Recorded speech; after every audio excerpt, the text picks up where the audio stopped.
Aku diberi teh beracun oleh mertua. Ia syok begitu kusuguhkan untuk gundik suami yang pura-pura menjadi tamu. Halo Bunda, semoga Bunda semuanya dalam keadaan sehat dan bahagia ya. Sebelum masuk ke ceritanya, jangan lupa nyalakan subtitle dan absen terlebih dahulu ya. Bunda-bunda semua dari daerah mana saja? Jangan lupa like, komen, dan subscribe channel ini ya.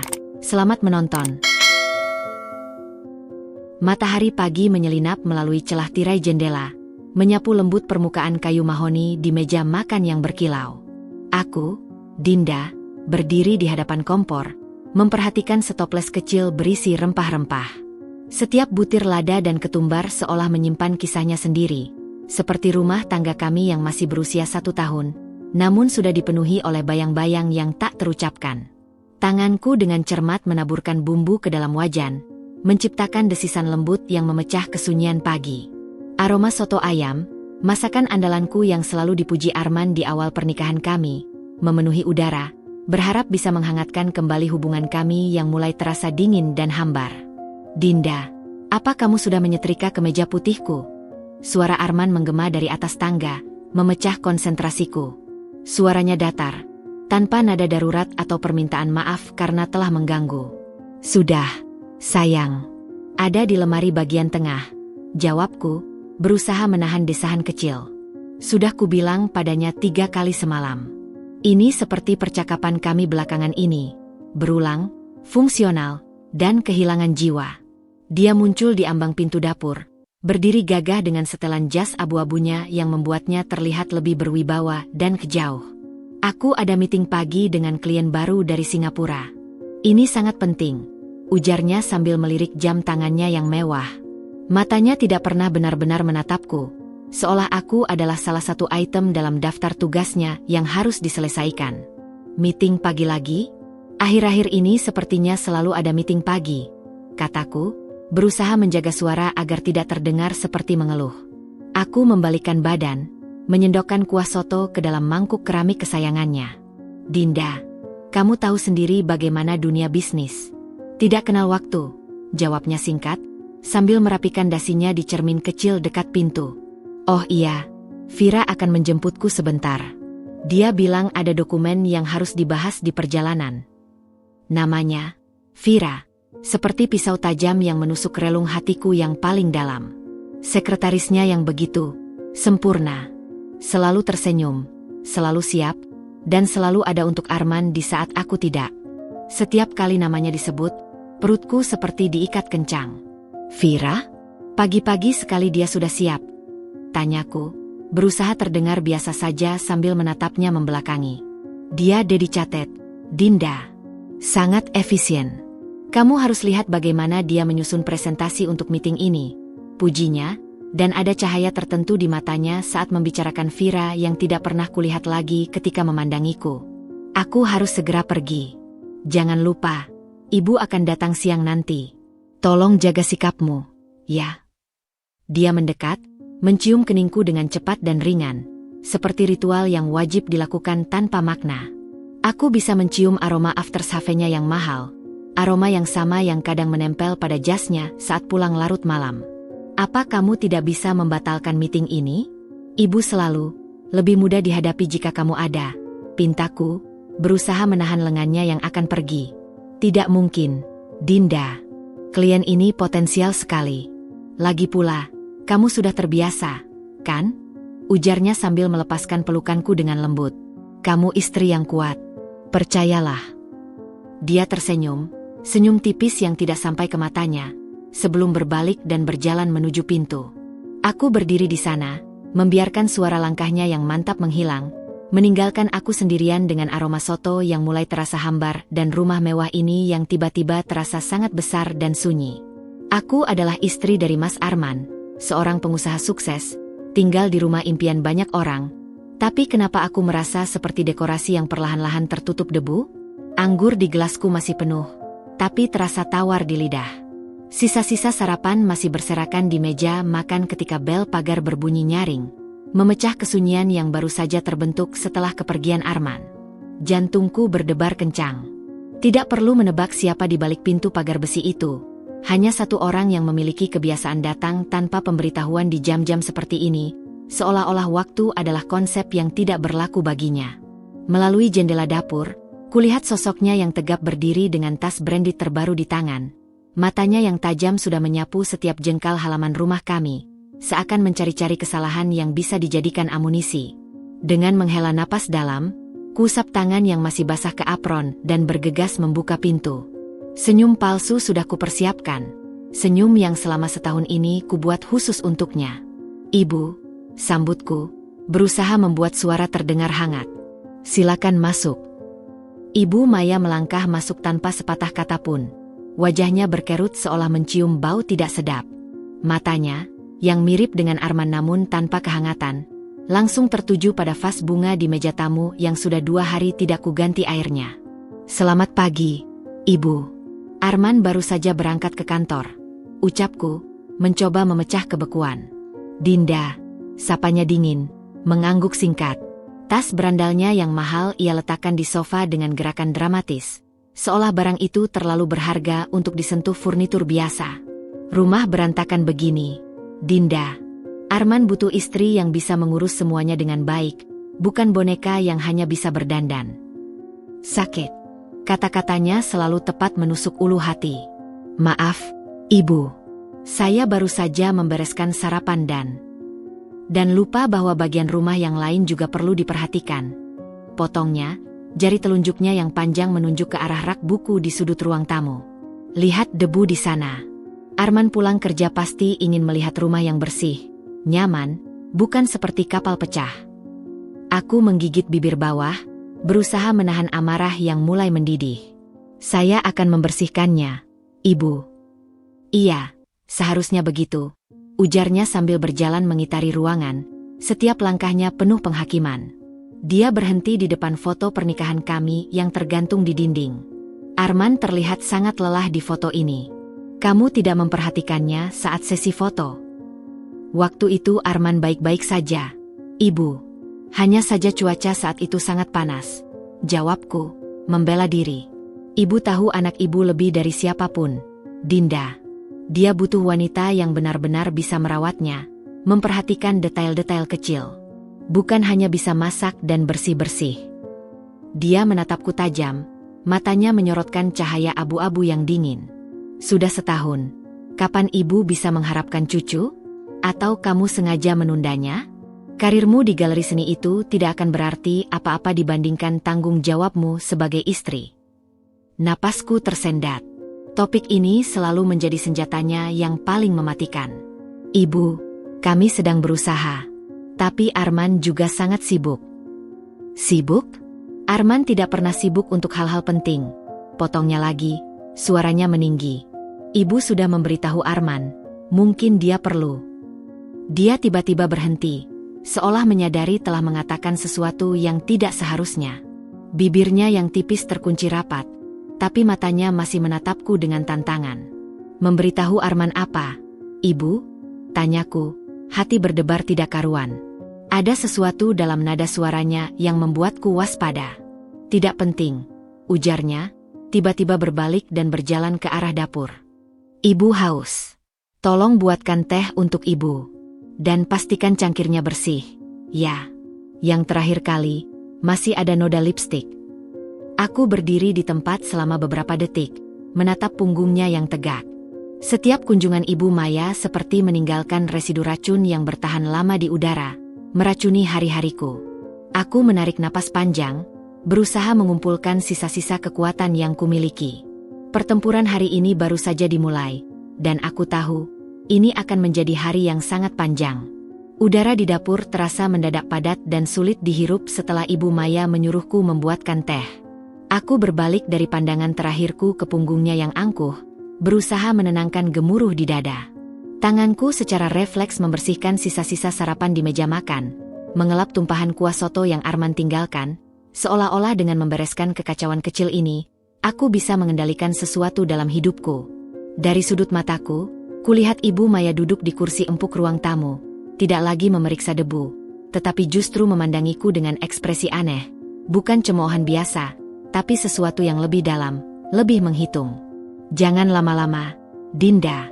Ibu haus. Serunya. Suaranya tiba-tiba terdengar hampir ramah. Itu yang membuatku semakin waspada. Sebentar, Ibu. Airnya sedang dipanaskan. Jawabku sambil memasukkan piring kotor ke dalam mesin pencuci piring. Suara gemuruh air dan mesin sedikit menenangkan sarafku yang tegang. Aku membuka lemari kayu tempat kami menyimpan koleksi teh. Jari-jariku meraba berbagai kemasan. Dari teh melati hingga teh hitam asam kesukaan Arman. Biasanya, untuk Ibu Maya, aku akan menyeduh teh chamomile yang katanya menenangkan. Tapi hari ini, naluriku berkata lain. Aku memilih teh Earl Grey. Aromanya yang kuat mungkin bisa menutupi ketegangan di udara. Saat aku sedang mengambil teko keramik putih, tiba-tiba Ibu Maya muncul di ambang pintu dapur. Aku hampir menjatuhkan porselen mahal itu. Biar Ibu saja, Dinda. Ucapnya, suaranya terdengar tidak wajar, hampir terburu-buru. Kamu istirahat saja.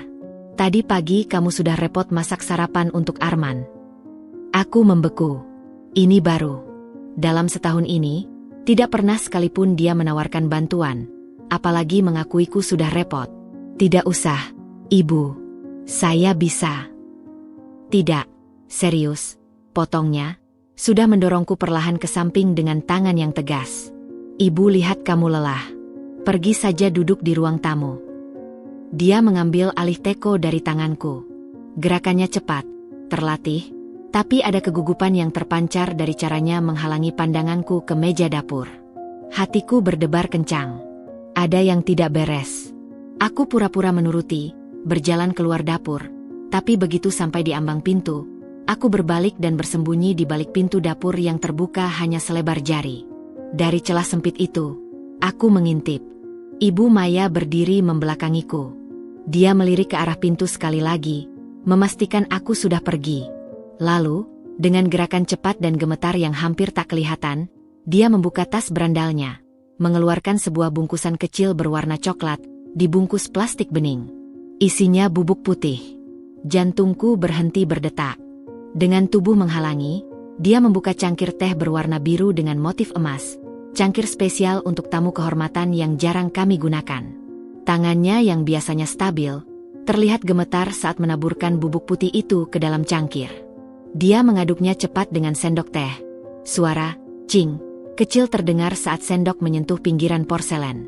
Kemudian, dia mengambil cangkir lain, cangkir putih polos untuk sehari-hari, dan menuangkan teh biasa ke dalamnya. Ya, Tuhan, bisikku dalam hati, tangan menutup mulut untuk menahan teriakan. Darah di sekujur tubuhku terasa membeku. Ibu Maya, baru saja, meracuni? Dia mengatur kedua cangkir di atas nampan perak. Cangkir biru beracun dan cangkir putih yang aman. Wajahnya, saat berbalik, terlihat pucat, tapi matanya berbinar dengan emosi aneh, campuran ketakutan dan kepuasan. Aku bergegas mundur dan duduk di sofa di ruang tamu, berusaha terlihat normal sementara kepalaku dipenuhi badai. Apa yang harus kulakukan? Konfrontasi langsung? Tapi dia akan menyangkal. Bilang pada Arman?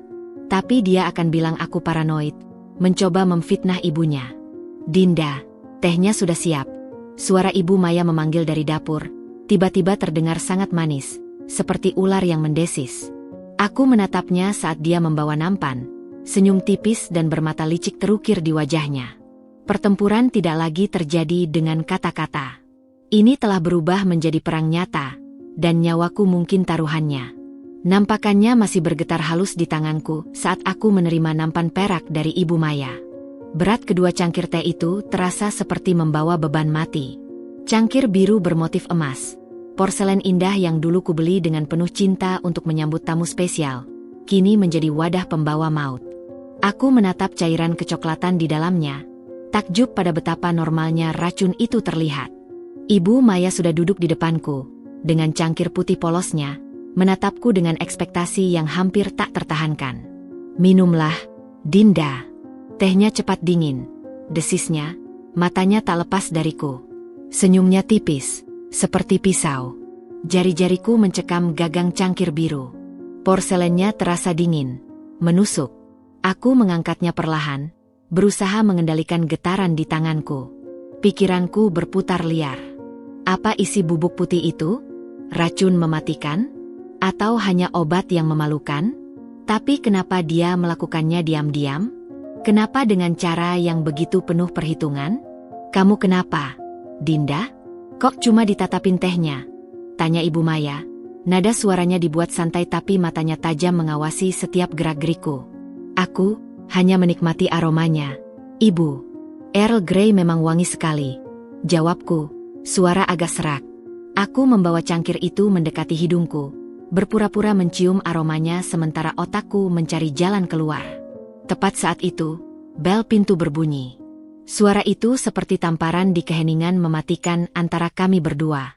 Ibu Maya mendadak tegang, wajahnya berkerut kesal. Siapa itu di jam-jam begini? Gerutnya. Maaf, Ibu. Sebentar, kataku, meletakkan cangkir biru itu kembali ke nampan dengan hati-hati, seolah itu adalah bahan peledak. Lega sementara menghangatkan dadaku yang beku. Aku berjalan ke pintu, kakiku terasa seperti diisi beton. Saat kubuka pintu, sinar matahari pagi menyilaukan, dan di balik silau itu berdiri sosok yang membuatku ingin menjerit. Vira. Dia berdiri dengan sempurna, rambut hitamnya tertata rapi, mengenakan setelan bisnis warna biru navy yang membuatnya terlihat seperti model. Senyumnya selalu sempurna, selalu terkontrol, terpampang di wajah cantiknya. Selamat pagi, Mbak Dinda, sapanya. Suaranya merdu seperti biasa. Maaf mengganggu di pagi hari. Saya mengantarkan dokumen yang tertinggal untuk Pak Arman. Dia mengangkat map coklat di tangannya. Aku berdiri membeku, tidak bisa berkata-kata. Dari dalam, aku mendengar suara Ibu Maya. Siapa, Dinda? Tanyanya. Suaranya sudah mendekat. Vira, dengan kode etiknya yang sempurna, sudah menyahut sebelum aku sempat menjawab. Selamat pagi, Bu. Saya Vira, sekretaris Pak Arman. Ibu Maya muncul di belakangku, dan ekspresi wajahnya berubah total. Dari kesal, menjadi tertarik, bahkan antusias. Matanya menyapu Vira dari ujung kepala sampai kaki, seolah menilai sebuah barang mewah. Ah, Sekretaris Arman, serunya, tiba-tiba ramah. Silakan masuk, Nak, jangan berdiri di luar saja. Vira menoleh kepadaku, mencari persetujuan. Aku hanya bisa mengangguk pelan, membiarkannya masuk. Perutnya bergejolak. Ibu Maya menyambut Vira dengan hangat yang tidak biasa, bahkan menyentuh lengannya dengan familiar. Wah, cantik sekali Sekretaris Arman. Kerjamu pasti berat, ya, mengurus bos yang perfeksionis seperti Arman. Celoteh Ibu Maya sambil memandu Vira ke sofa. Vira tersenyum, sedikit malu. Tidak, Bu. Pak Arman baik dan sangat profesional. Sama seperti ibunya, dong, sahut Ibu Maya sambil tertawa kecil. Matanya kemudian beralih kepadaku, lalu ke nampan teh yang masih tergeletak di meja. Ada kilatan sesuatu di matanya, sebuah ide, sebuah rencana, yang membuatku semakin tidak nyaman. Dinda, jangan berdiri saja di sana. Ayo sini, tehnya sudah siap, ucap Ibu Maya. Matanya menatapku penuh arti. Aku berjalan kembali ke kursiku, pikiran berputar kencang. Vira duduk di antara kami, tersenyum ramah, tidak menyadari bahwa dia baru saja memasuki arena berburu. Ibu Maya mengambil cangkir putihnya dan menyesap tehnya. Vira, kamu harus mencoba teh buatan saya. Dinda sering bilang saya ahli membuat teh, bohong Ibu Maya dengan lancarnya. Vira tersenyum. Wah, pasti enak sekali, Bu. Aku menatap cangkir biru di depanku. Racun itu masih di sana, menungguku. Ibu Maya menatapku, menunggu. Vira tersenyum polos, tidak tahu apa-apa. Dan di dadaku, sebuah keputusan mulai terbentuk. Keputusan yang akan mengubah segalanya. Ibu Maya menempatkan cangkir putihnya kembali ke nampan dengan gerakan anggun yang dibuat-buat. Bunyi, klik. Halus saat porselen menyentuh nampan perak seakan menjadi penanda dimulainya sebuah permainan berbahaya. Matanya, yang berwarna abu-abu seperti Arman namun tanpa kehangatan, beralih dariku ke Vira, lalu kembali lagi padaku. Senyum tipisnya tidak pernah pudar, tapi kini ada kilat kemenangan di dalamnya, seolah dia sudah memenangkan pertarungan yang bahkan belum dimulai. Nah, Dinda, ucapnya, Suaranya lembut namun penuh intonasi perintah yang terselubung. Jangan biarkan tamu menunggu. Minumlah tehmu sebelum dingin. Ibu khusus buatkan untukmu. Tangannya yang ramping dengan kuku terawat baik menunjuk ke arah cangkir biru bermotif emas di hadapanku. Cangkir yang sama yang kulihat dia masuki sesuatu dari bungkusan misterius. Dalam cahaya pagi yang menerpa ruang tamu, cangkir itu terlihat begitu indah dan tak bersalah. Cairan kecoklatan di dalamnya memantulkan bayanganku yang pucat. Vira, yang duduk di sampingku, tersenyum ramah. Iya, Mbak Dinda. Tehnya kelihatan enak. Aroma Earl Grey-nya harum sekali. Aku mengulurkan tangan, jari-jariku gemetar menyentuh gagang cangkir yang halus. Porselennya terasa dingin, seperti es, meskipun teh di dalamnya masih hangat. Aku mengangkatnya perlahan, beratnya terasa seperti batu di telapak tanganku.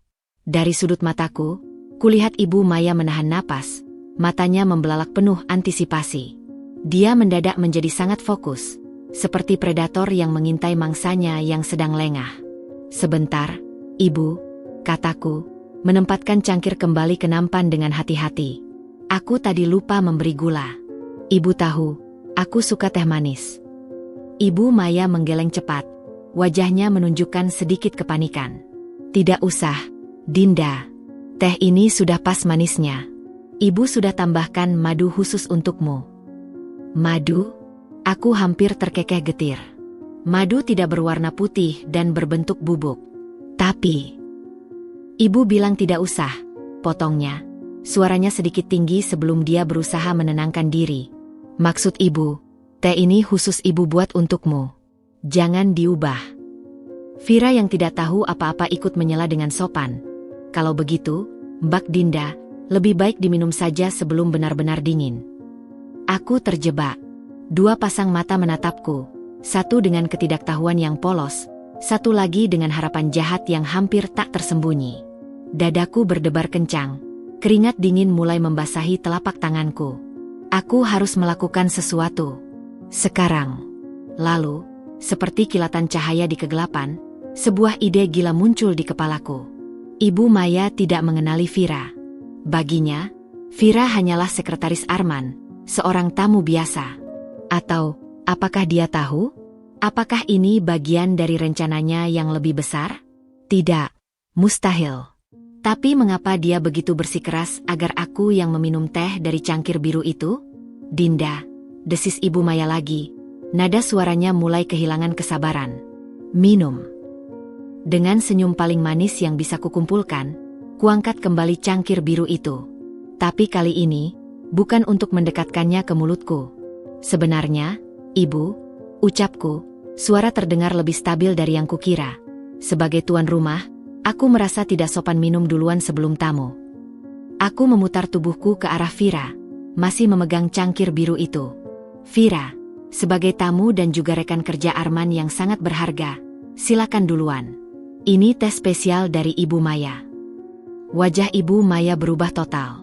Dalam sekejap, semua warna menghilang dari pipinya, meninggalkan wajah pucat membatu. Mulutnya terbuka sedikit, matanya membelalak penuh horor yang tak terkira.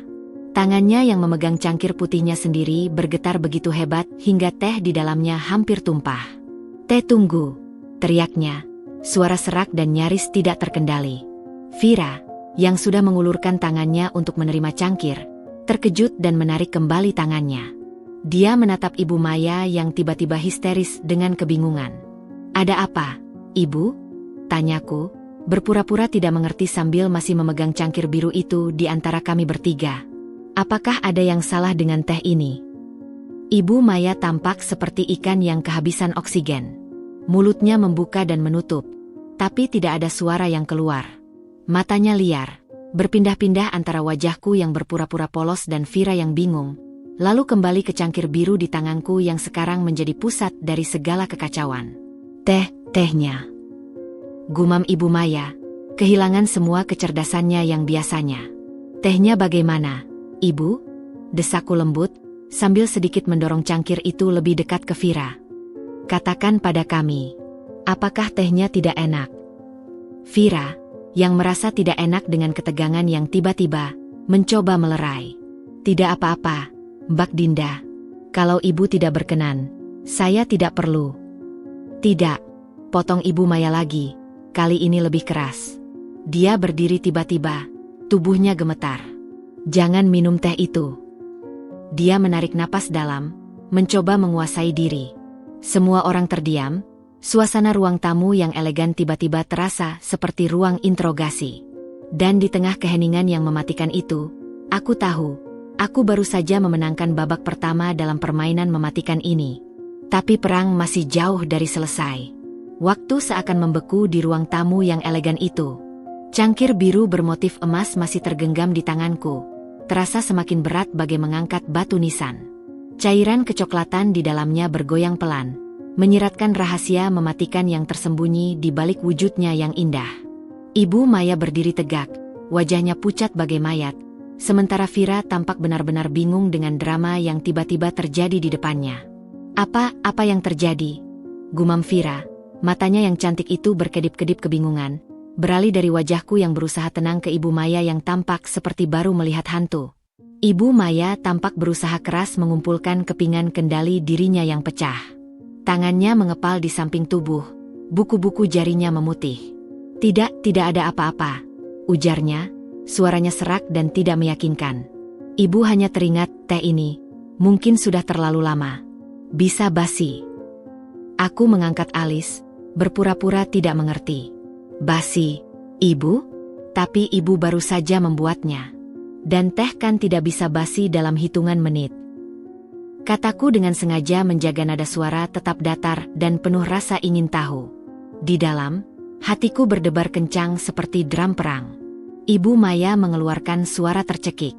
Matanya melirik ke arah Vira, lalu kembali padaku, berbinar dengan pesan diam-diam yang penuh ancaman. Dinda, tolong gantikan dengan teh yang lain untuk Vira. Tapi sesuatu dalam diriku sudah berubah. Rasa takut yang tadi membekukan darahku, kini berubah menjadi amarah yang membara. Wanita ini, ibu mertuaku sendiri, benar-benar berusaha meracuniku. Dan sekarang, ketika rencananya gagal, dia malah takut racunnya tertelan oleh orang lain? Atau, jangan-jangan dia takut ketahuan? Tidak usah repot-repot, Bu, sela Vira dengan sopan, meski wajahnya masih menunjukkan kebingungan. Saya juga tidak boleh lama-lama. Masih harus kembali ke kantor untuk meeting dengan Pak Arman. Mendengar nama Arman disebut, Ibu Maya seperti tersengat listrik. Arman, iya. Kamu tidak boleh terlambat karena kami. Dia mencoba tersenyum, tapi hasilnya hanya kerutan palsu di sudut mulutnya yang membuatnya terlihat lebih menyeramkan. Tapi aku sudah memutuskan. Naluri bertahanku berkata, jika aku menuruti permintaannya sekarang, aku tidak akan pernah tahu kebenarannya. Aku harus tetap pada keputusanku. Aku harus melihat sejauh mana dia akan membela racun ini. Dengar, Vira, ucapku, memalingkan tubuh sepenuhnya ke arahnya. Dengan sengaja memblokir pandangan Ibu Maya. Ibu Maya ini terkenal perfeksionis. Dia pasti hanya khawatir tehnya tidak sempurna untuk tamu spesial seperti kamu. Aku tersenyum, berusaha membuatnya nyaman. Tapi percayalah, masakan dan minuman ibu selalu luar biasa. Sebagai tamu kehormatan, kamu harus mencicipinya. Aku mengulurkan cangkir biru itu lagi ke arah Vira. Kali ini lebih dekat, hampir di bawah hidungnya. Aroma Earl Grey yang harum membaur dengan ketegangan di udara. Dinda, jangan, teriak Ibu Maya, suaranya nyaris histeris. Dia melangkah mendekat, tangannya terulur seakan ingin merebut cangkir itu. Vira, yang tampak semakin tidak nyaman dengan situasi ini, melihat wajah panik Ibu Maya dan kemudian menatapku. Ada pertanyaan besar di matanya. Tapi entah mengapa, mungkin karena rasa sungkan atau keinginan untuk menyenangkan mertua atasannya, dia akhirnya mengambil cangkir biru itu dari tanganku. Terima kasih, Mbak Dinda. Terima kasih, Ibu, ucap Vira dengan sopan. Senyum kecil terukir di bibirnya. Jangan minum. Ibu Maya benar-benar berteriak sekarang. Tapi sudah terlambat. Vira sudah menyesap tehnya. Cukup satu teguk kecil. Lalu dia menempatkan cangkir kembali ke nampan. Enak, Bu. Benar-benar enak. Aku menahan napas, mengamati Vira dengan cermat. Apakah ada perubahan? Apakah dia akan langsung keracunan? Tapi dia hanya duduk tersenyum, tampak normal-normal saja. Lalu aku menoleh ke Ibu Maya. Wajahnya adalah gambaran sempurna dari kepanikan dan horor. Bibirnya bergetar, matanya membelalak seakan mau melompat dari soketnya. Dia menatap Vira seperti melihat orang yang sedang sekarat, lalu menatapku dengan pandangan yang campur aduk antara kebencian, ketakutan, dan kekagetan. Saya harus pergi, gumam Ibu Maya. Suaranya nyaris tak terdengar. Tubuhnya goyah, dan tanpa kata-kata lagi, dia berbalik dan nyaris berlari ke arah pintu, meninggalkan tas berandalnya yang mahal di sofa.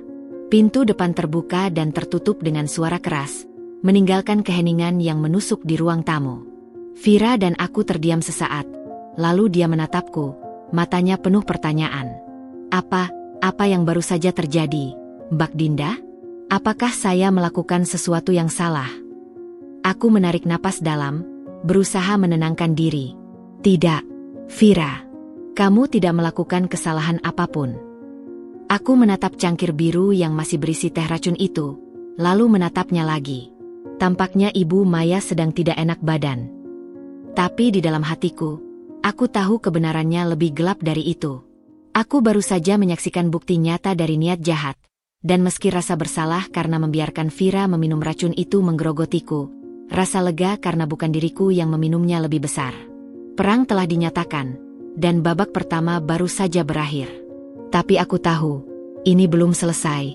Bahkan, mungkin baru saja dimulai. Suara pintu yang menggelegar masih bergema di ruang tamu yang megah, meninggalkan keheningan yang tebal dan tidak nyaman.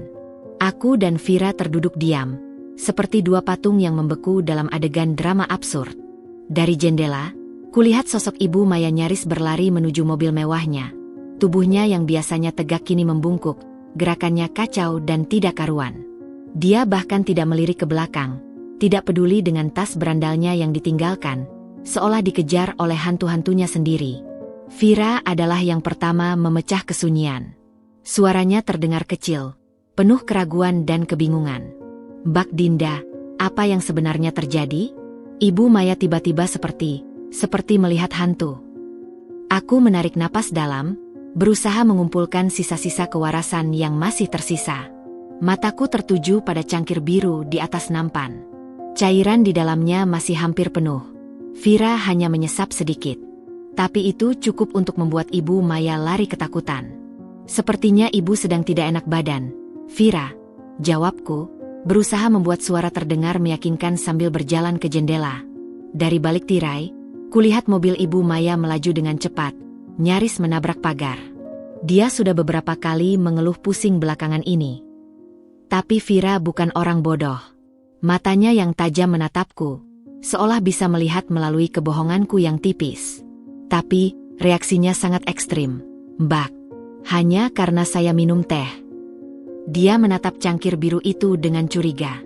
Apakah ada sesuatu dengan teh ini? Jantungku berdebar kencang. Haruskah aku memberitahunya? Tapi bisakah aku mempercayainya? Dia adalah sekretaris Arman, wanita yang selama ini kusangka memiliki hubungan khusus dengan suamiku. Tapi di sisi lain, dia juga korban yang tidak bersalah dalam permainan kotor ini. Tehnya biasa saja, Vira, ucapku, berjalan mendekatinya dan mengambil cangkir biru itu. Aku membawanya ke dapur, dan dengan tangan yang sedikit gemetar, menuangkan isinya ke wastafel. Cairan kecoklatan itu mengalir perlahan, membawa serta rahasia beracun yang hampir merenggut nyawaku. Mungkin ibu hanya sedang stres. Kamu tahu, bisnis keluarga lagi tidak baik-baik saja. Aku membasuh cangkir itu dengan air panas dan sabun, menggosoknya hingga bersinar, seolah-olah bisa membersihkan niat jahat yang pernah bersemayam di dalamnya. Tapi noda di hatiku tidak semudah itu hilang. Vira mengikutiku ke dapur, masih terlihat tidak yakin. Mbak Dinda, kalau ada masalah antara Mbak dan Ibu Maya, saya harap Mbak tahu bahwa saya bisa dipercaya. Dia berhenti sebentar, seolah memilih kata-katanya dengan hati-hati. Saya sering melihat bagaimana Ibu Maya memperlakukan Pak Arman di kantor. Dia sangat mengontrol. Aku membeku, tangan masih memegang cangkir biru yang kini bersih. Ini pertama kalinya Vira membuka topik tentang hubungan keluarga kami. Apakah ini kesempatan? Atau jebakan? Apa maksudmu? Tanyaku, berusaha tidak terdengar terlalu bernafsu. Vira melihat sekeliling, lalu menurunkan suaranya. Ibu Maya sering menelepon ke kantor, menanyai jadwal Pak Arman, bahkan kadang memeriksa siapa yang dia temui. Beberapa kali, dia meminta saya untuk melaporkan aktivitas Pak Arman. Dia tampak tidak nyaman mengatakannya, tapi saya tidak pernah melakukannya. Mbak, itu melampaui kewajiban saya sebagai sekretaris. Informasi ini seperti puzzle yang mulai menyambung. Ibu Maya bukan hanya ingin menyingkirkanku, tapi juga ingin mengontrol setiap aspek kehidupan Arman, termasuk pekerjaannya. Terima kasih sudah memberitahuku, Vira, ucapku tulus. Mungkin selama ini aku salah menilainya. Tapi sebaiknya kita tidak membicarakan ini lagi. Kamu harus kembali ke kantor, kan? Vira mengangguk, tapi matanya masih penuh perhatian. Iya, Mbak. Tapi, tolong berhati-hati. Dia tidak menjelaskan lebih lanjut, tapi pesannya jelas. Setelah Vira pergi, aku berdiri sendiri di tengah rumah yang tiba-tiba terasa sangat besar dan sunyi. Tas Ibu Maya masih tergeletak di sofa, seperti pengingat betapa buruknya keadaan kami. Aku mendekatinya, membukanya dengan hati-hati. Di antara barang-barang mewahnya, ada sebuah bungkusan kecil berwarna coklat, sama seperti yang kulihat tadi. Dengan tangan gemetar, kuambil bungkusan itu. Masih ada sisa bubuk putih di dalamnya. Tanpa pikir panjang, kuambil sedikit sampel dengan plastik kecil dan menyimpannya di saku. Lalu kumasukkan kembali bungkusan itu ke dalam tasnya. Aku akan mengembalikan tas ini nanti, dengan alasan yang sudah kupersiapkan. Saat aku berdiri di sana, memandangi tas itu, teleponku berdering. Dari layar terpampang nama, Arman. Dadaku sesak. Apa yang harus kukatakan padanya? Apakah Ibu Maya sudah menghubunginya lebih dulu dengan versi cerita yang diputarbalikkan? Kuambil napas dalam sebelum mengangkat telepon. Halo, sayang. Dinda, Ibu tadi meneleponku. Dia bilang kamu berlaku tidak sopan dan membuatnya sangat kesal sampai-sampai dia tidak enak badan. Apa yang terjadi? Suara Arman terdengar letih dan penuh teguran. Pertempuran berikutnya sudah dimulai. Aku menarik napas lagi, mempersiapkan diri. Kebenaran mungkin harus kusimpan untuk sementara waktu, sampai aku memiliki bukti yang cukup. Tapi satu hal yang pasti, aku tidak akan mundur. Racun di cangkir biru itu tidak berhasil membunuhku, dan itu justru membuatku lebih kuat. Aku, Dinda, siap melawan. Keesokan harinya, rumah kami yang biasanya sepi justru dipenuhi oleh hiruk-pikuk yang tidak biasa. Suara langkah kaki cepat, desahan, dan bisikan-bisikan panik datang dari kamar tamu. Pagi itu, Vira, wanita yang sempurna dan selalu terkendali, ditemukan pingsan di apartemennya oleh asisten rumah tangganya. Kabar tersebut sampai kepadaku melalui telepon dari Arman, yang suaranya terdengar pecah antara khawatir dan bingung. Dinda, kamu tidak akan percaya. Vira dirawat di RS Metropolitan. Dokter menduga keracunan sesuatu, ujarnya melalui telepon, sementara aku berdiri kaku di dapur, tangan masih memegang sendok kayu yang tadi digunakan untuk mengaduk kopi. Keracunan? Ulangku, berusaha membuat suara terdengar terkejut dan khawatir. Meski di dalam dada, jantungku berdebar kencang seperti genderang perang. Apa yang terjadi? Apakah dia baik-baik sekarang? Masih dalam observasi. Mereka bilang ada gangguan pada sistem sarafnya. Otot-ototnya melemah, dan dia sempat mengalami kesulitan bernapas tadi malam. Jelas Arman, suaranya parau. Aku akan menengoknya sebentar. Ini sangat aneh, Dinda. Vira selalu sangat berhati-hati dengan apa yang dia makan. Aku tahu persis mengapa, batinku, tapi mulutku mengucapkan, ya, Tuhan. Itu mengerikan. Beritahuku jika ada yang bisa kubantu. Begitu telepon ditutup, kakiku hampir tidak bisa menahan tubuhku. Aku merosot ke kursi dapur, menghadapi kenyataan mengerikan yang selama ini kuduga. Itu bukan sekadar obat peluntur atau sesuatu yang tidak berbahaya. Itu adalah racun saraf. Ibu Maya benar-benar berniat membunuhku. Dinginnya kengerian merayap di tulang belakangku, diikuti oleh gelombang amarah yang begitu besar hingga membuatku gemetar. Beberapa jam kemudian, Keputusan sudah bulat dalam hatiku. Aku tidak bisa tinggal diam. Dengan sampel bubuk putih yang kusimpan, disimpan dalam wadah kecil dan disembunyikan di balik sebuah buku tua di perpustakaan, aku mencari jawaban. Seorang teman lama dari masa kuliah, Riri, yang sekarang bekerja sebagai analis di laboratorium forensik, adalah satu-satunya orang yang kupikir bisa dipercaya. Pertemuan kami berlangsung di sebuah kafe kecil jauh dari lingkungan rumah mewah kami. Wajah Riri yang biasanya ceria berubah serius saat kuceritakan semuanya. Dari hubunganku yang buruk dengan Ibu Maya, sampai kejadian teh beracun dan penyakit misterius Vira. "Dinda, ini gila," bisiknya, matanya membelalak. "Kau yakin?" "Lihat ini," desakku, menyodorkan wadah kecil berisi bubuk itu. "Aku tidak tahu harus percaya pada siapa lagi, Riri. Tolong, aku perlu tahu apa ini." Riri mengambil wadah itu dengan hati-hati, memeriksanya di bawah cahaya. "Aku akan menganalisisnya. Tapi Dinda, jika ini benar, kau harus melapor ke polisi." "Dan bilang apa? Bahwa ibu mertuaku mencoba meracuniku tapi malah kena sekretaris suamiku?" Itu terdengar seperti plot sinetron murahan. Jawabku, frustrasi. Aku butuh bukti yang tidak terbantahkan. Bukti yang bisa membuat Arman percaya. 2 hari berlalu dengan penuh ketegangan. Ibu Maya tidak datang, tapi kehadirannya terasa di setiap sudut rumah melalui teleponnya yang terus-menerus pada Arman. Aku mendengar pecahan percakapan mereka dari balik pintu, suara Ibu Maya yang melengking, memintanya untuk melepaskan wanita yang membawa sial itu, yang jelas-jelas mengacu padaku. Arman pulang dengan wajah semakin muram setiap hari. Hubungan kami menjadi lebih renggang, diisi dengan keheningan yang menyakitkan dan tatapan penuh curiga. Kemudian, di hari ketiga, telepon dari Riri akhirnya datang. Suaranya tegang dan serius. "Dinda, kau harus duduk untuk ini." Aku menjatuhkan diri ke sofa, tangan mencengkeram erat telepon. "Katakan saja. Bubuk yang kau berikan, itu adalah racun sintetis yang langka. Sangat kuat. Dalam dosis kecil, itu bisa menyebabkan kelemahan otot dan kelumpuhan sementara. Dalam dosis besar." Dia berhenti, dan aku bisa mendengarnya menarik napas. "Dalam dosis besar, itu bisa mematikan, Dinda.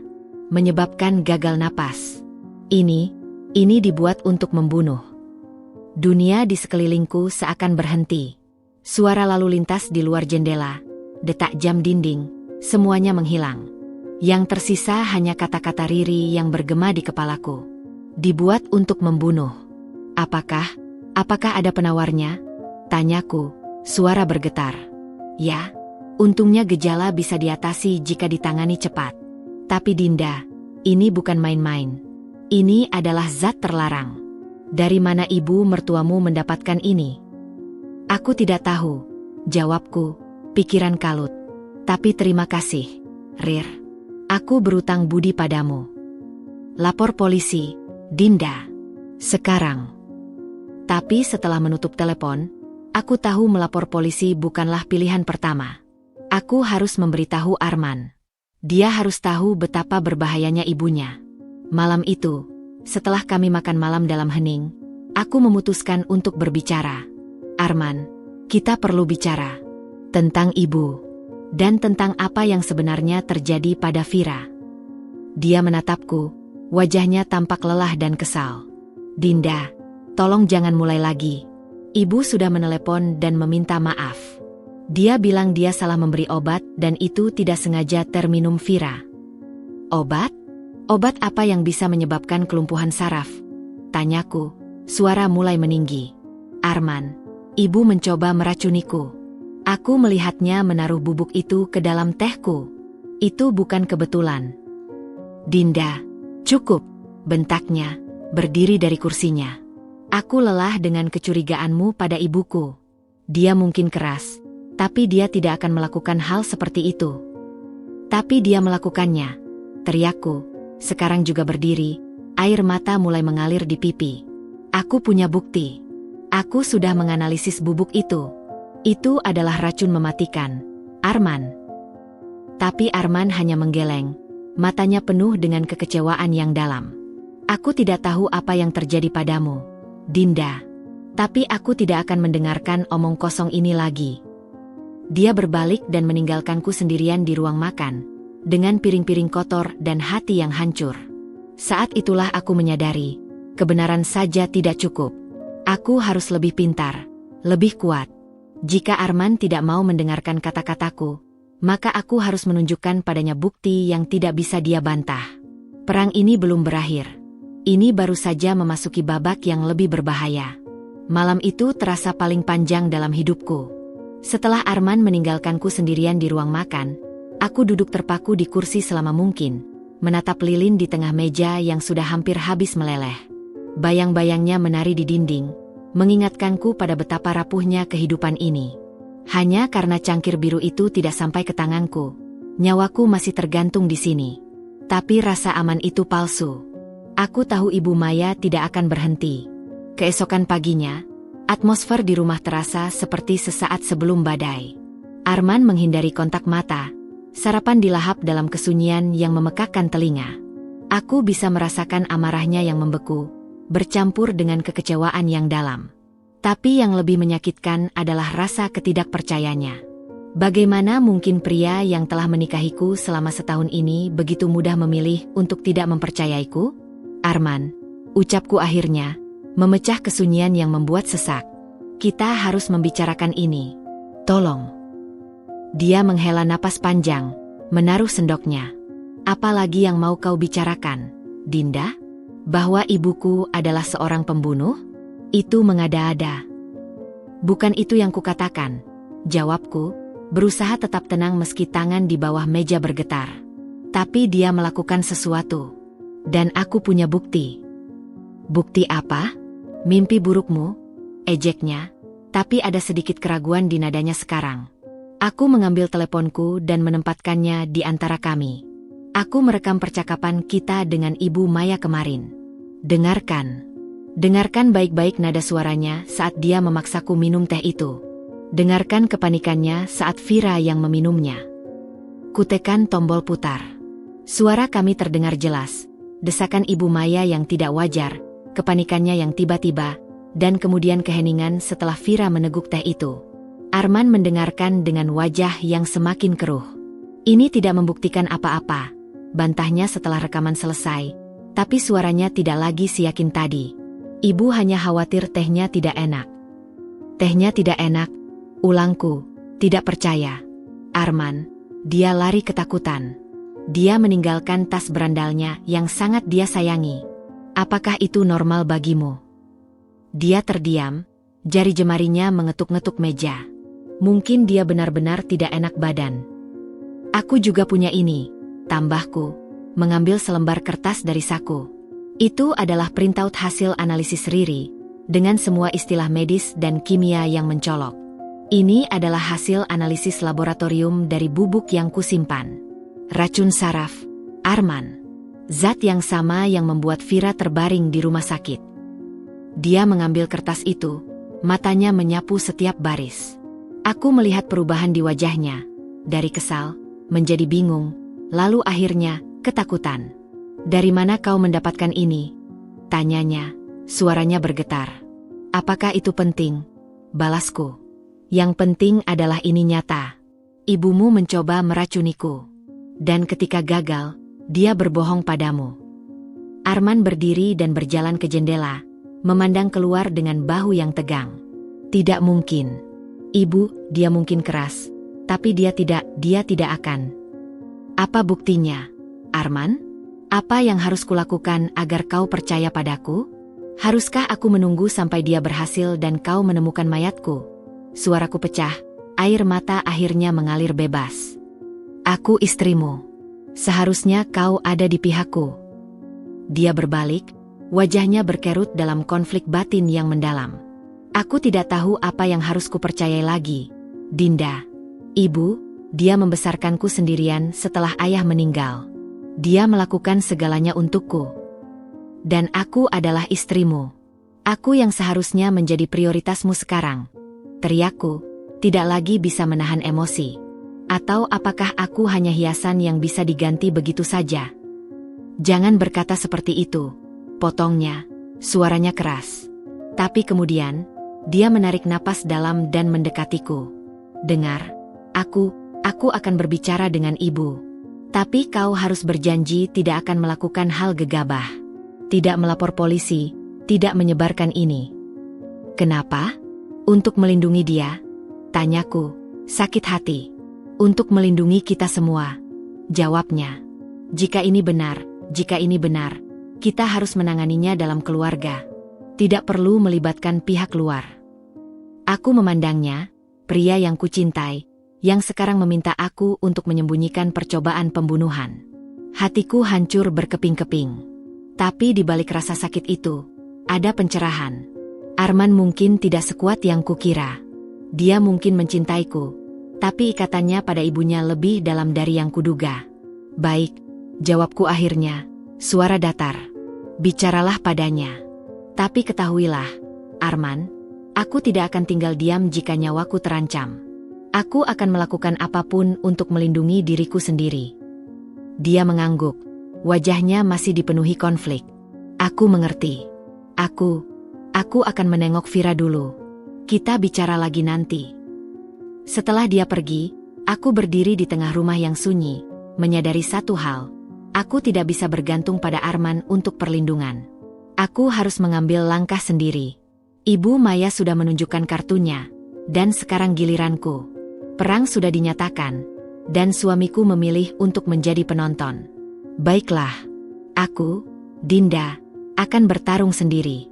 2 hari setelah konfrontasi dengan Arman, Ibu Maya akhirnya muncul lagi di rumah kami. Kali ini, dia tidak datang dengan sikap angkuh seperti biasa, tetapi dengan wajah yang diselimuti kepura-puraan keprihatinan dan kerendahan hati yang sama sekali tidak meyakinkan. Arman ada di sampingku. Wajahnya masih menunjukkan sisa-sisa ketegangan dari pembicaraan kami. Ibu datang untuk meminta maaf. Ucap Ibu Maya begitu pintu terbuka. Tangannya tergenggam erat di depan tubuhnya. Matanya yang biasanya tajam kini berusaha terlihat lembut. Tapi aku bisa melihat kilatan keras di baliknya. Boleh ibu masuk? Arman menghela napas, mengangguk. Silakan, ibu. Kami pun duduk di ruang tamu. Suasana tegang membungkus kami seperti kabut tebal. Aku duduk bersila di kursi, berusaha terlihat tenang sementara jantungku berdebar kencang. Arman duduk di sampingku, menjadi penengah yang tidak nyaman. Ibu tahu ibu melakukan kesalahan besar. Mulai Ibu Maya, suaranya bergetar dengan dramatis. Matanya berkaca-kaca, tapi aku yakin itu air mata buaya. Ibu hanya ingin yang terbaik untuk kalian berdua. Apa yang sebenarnya terjadi, Ibu? Tanya Arman, suaranya tegang. Apa yang Ibu taruh di teh Dinda? Ibu Maya menghela napas dalam, seolah sedang berjuang mengumpulkan keberanian. Itu adalah obat peluntur, Nak. Obat tradisional. Dia menatapku, matanya memohon. Dinda, Ibu khawatir kamu belum juga hamil setelah setahun menikah. Ibu pikir mungkin kamu butuh sedikit bantuan. Aku nyaris terkekeh getir. Kebohongan yang begitu telanjang. Obat peluntur, ulangku, menjaga suara tetap datar. Tapi Vira keracunan dan mengalami kelumpuhan saraf sementara. Ibu, obat peluntur tidak akan menyebabkan itu. Ibu Maya mengeluarkan suara terisak. Ibu tidak tahu itu akan bereaksi seperti itu. Ibu dapat obat itu dari teman. Dia bilang aman. Ibu hanya menaruh sedikit. Tangannya meraih tangan Arman. Nak, ibu tidak pernah bermaksud menyakiti siapapun. Ibu hanya ingin segera punya cucu. Arman melihatku, lalu kembali pada ibunya. Ibu, itu sangat ceroboh. Bagaimana ibu bisa memberi obat tanpa konsultasi dokter? Aku tahu, Nak, ibu bodoh. Ibu terlalu bersemangat. Dia sekarang menatapku, air matanya, entah asli atau palsu, mulai mengalir. Dinda, maafkan ibu. Ibu berjanji tidak akan pernah lagi mencampuri urusan kalian. Ibu syok sekali waktu lihat kamu memberi teh itu ke Vira. Ibu langsung panik. Aku memperhatikannya dengan cermat. Alibinya cukup bagus, dibungkus dengan kepedulian pada calon cucu, dan ditutup dengan pengakuan ceroboh. Tapi ada celah. Kalau itu hanya obat peluntur, Kenapa ibu tidak memberitahu saya sebelumnya? Kenapa ibu menyembunyikannya dan mencampurkannya diam-diam ke dalam teh saya? Tanyaku, menatapnya langsung. Ibu Maya terkesiap sebentar, tapi dengan cepat menemukan jawabannya. Ibu malu, Dinda. Ibu tahu seharusnya tidak melakukannya. Ibu takut kamu marah. Dia memalingkan muka. Dan ibu juga takut Arman marah pada ibu. Arman, yang mendengar itu, wajahnya melunak. Ibu, lain kali, bicaralah pada kami. Jangan mengambil tindakan sendiri. Ya, nak, ibu janji. Ibu Maya mengangguk, lalu menatapku lagi. Dinda, bisakah kamu memaafkan ibu? Ibu benar-benar menyesal. Aku tahu ini semua sandiwara. Dia tidak menyesal mencoba meracuniku. Dia hanya menyesal ketahuan. Tapi aku juga tahu, untuk sementara, aku harus bermain elong. Arman jelas ingin percaya pada ibunya, dan melawan terlalu keras sekarang hanya akan membuatku terlihat tidak berperasaan. Aku memaafkan ibu, ucapku akhirnya, tapi mataku menatapnya tajam, menyampaikan pesan bahwa aku tidak tertipu. Tapi saya harap ini yang terakhir kali ibu mencoba membantu kami dengan cara seperti ini. Ibu Maya tersenyum, senyum lega yang palsu. Tentu, Dinda. Terima kasih sudah memaafkan ibu. Dia berdiri. Sekarang ibu akan pergi. Ibu tahu kalian butuh waktu berdua. Setelah dia pergi, Arman memandangku. Dia memang salah, tapi setidaknya dia mau minta maaf. Mari kita coba melupakannya dan mulai lagi. Aku mengangguk, berpura-pura setuju. Tapi dalam hati, aku tahu ini bukan akhir. Ibu Maya baru saja menunjukkan betapa licinnya dia. Dia akan kembali, dengan cara yang lebih halus, lebih berbahaya. Dan kali ini, aku akan siap. Aku tidak akan lagi menjadi korban yang pasif. Permintaan maaf palsunya hari ini adalah pemicu terakhir. Dendamku kini menyala, dan aku akan memastikan bahwa karma akan datang untuknya, dengan caraku sendiri. Permintaan maaf palsu Ibu Maya bagai minyak yang dituangkan ke bara dendam dalam hatiku. Setelah kejadian itu, aku tidak lagi menjadi Dinda yang pasif, yang hanya bisa menangis dan memohon pada suaminya untuk dipercaya. Sebaliknya, aku berubah menjadi seseorang yang dingin, penuh perhitungan, dan sabar.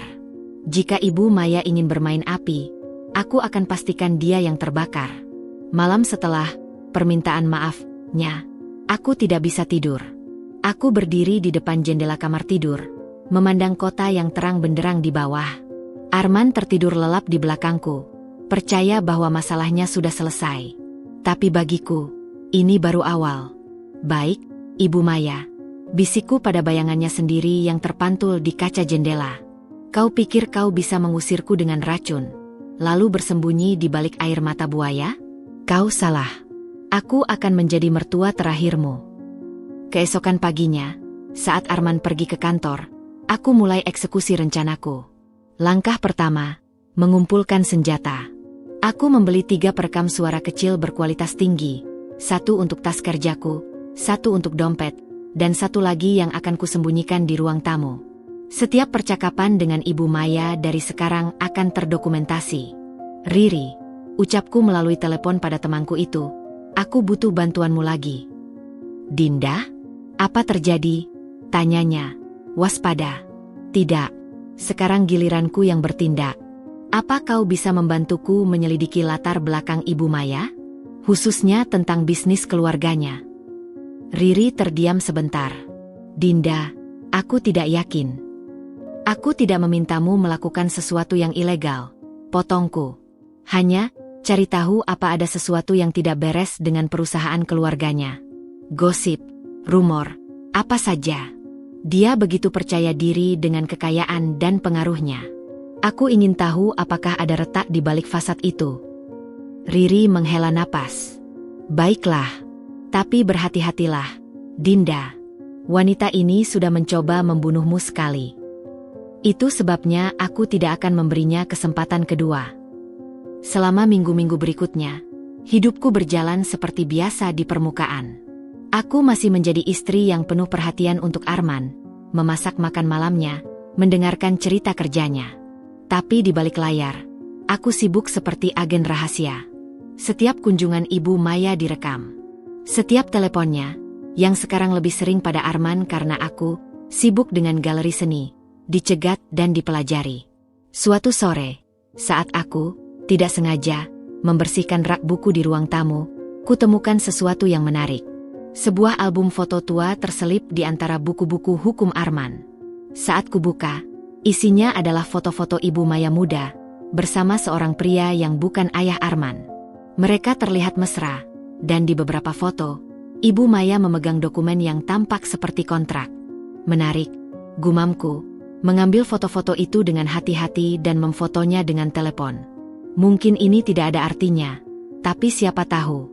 Beberapa hari kemudian, Riri menelepon dengan suara bersemangat. "Dinda, kau tidak akan percaya ini. Ada sesuatu." Aku segera menemuinya di kafe yang sama seperti sebelumnya.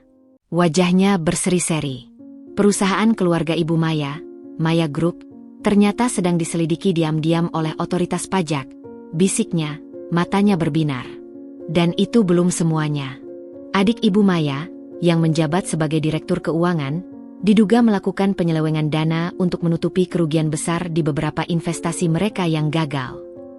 Dadaku berdebar kencang. Apa buktinya? Masih dalam penyelidikan. Tapi sumberku di Kementerian Keuangan bilang, mereka sudah mengumpulkan cukup bahan untuk membuat perusahaan itu goyah. Berita ini akan meledak dalam beberapa minggu ke depan. Senyum tipis akhirnya merekah di bibirku. Karma mulai bekerja, dan aku akan memastikan untuk memberinya sedikit dorongan. Sempurna, ucapku. Terima kasih, Rir. Kau sudah memberiku senjata yang kubutuhkan. Malam itu, saat makan malam dengan Arman, aku membawa topik dengan santai. "Sayang, bagaimana kondisi Maya Group akhir-akhir ini? Aku dengar ada gejolak di sektor properti." Arman mengerutkan kening. "Ibu bilang semuanya baik-baik saja. Kenapa?"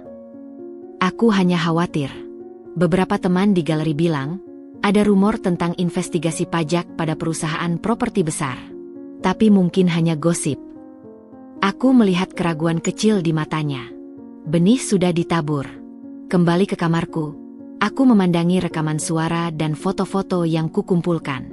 Ibu Maya mungkin mengira permainannya sudah selesai, tapi dia salah. Dia telah membangunkan singa yang tidur di dalam diriku. Dendamku tumbuh subur, disiram oleh ingatan akan rasa takut dan pengkhianatan. Dan aku akan pastikan bahwa karma, dalam wujud yang paling sempurna, akan datang menghampirinya. Dia mencoba meracuniku, tapi tidak menyadari bahwa racun terbesar justru berasal dari rahasianya sendiri yang akan kuungkit. Pertempuran mungkin tampak tenang di permukaan, tapi perang dendam baru saja dimulai. Udara di rumah kami selama beberapa minggu setelahnya terasa seperti sedang menunggu badai. Aku terus melanjutkan rutinitasku dengan tenang, tetapi dengan kewaspadaan tinggi. Setiap pagi, setelah mengantar Arman ke pintu, aku akan membuka laptop dan menyelami dunia maya, melacak setiap perkembangan tentang Maya Group. Riri memberiku akses ke beberapa forum investor terbatas di mana desas-desus tentang perusahaan itu mulai beredar. "Lihat ini," bisikku pada diri sendiri suatu pagi, mata tertuju pada sebuah postingan anonim di forum tersebut. Maya Group dikabarkan mengalami krisis likuiditas. Beberapa proyek properti mereka dihentikan. Jantungku berdebar bukan karena senang, tetapi karena pembenaran. Benih keraguan yang kutebarkan pada Arman mulai bertunas. Puncaknya datang pada suatu Senin pagi. Arman biasanya membaca koran sambil minum kopi, tetapi pagi itu, tangannya membeku memegang halaman bisnis. Wajahnya yang biasanya cerah kini diselimuti awan gelap.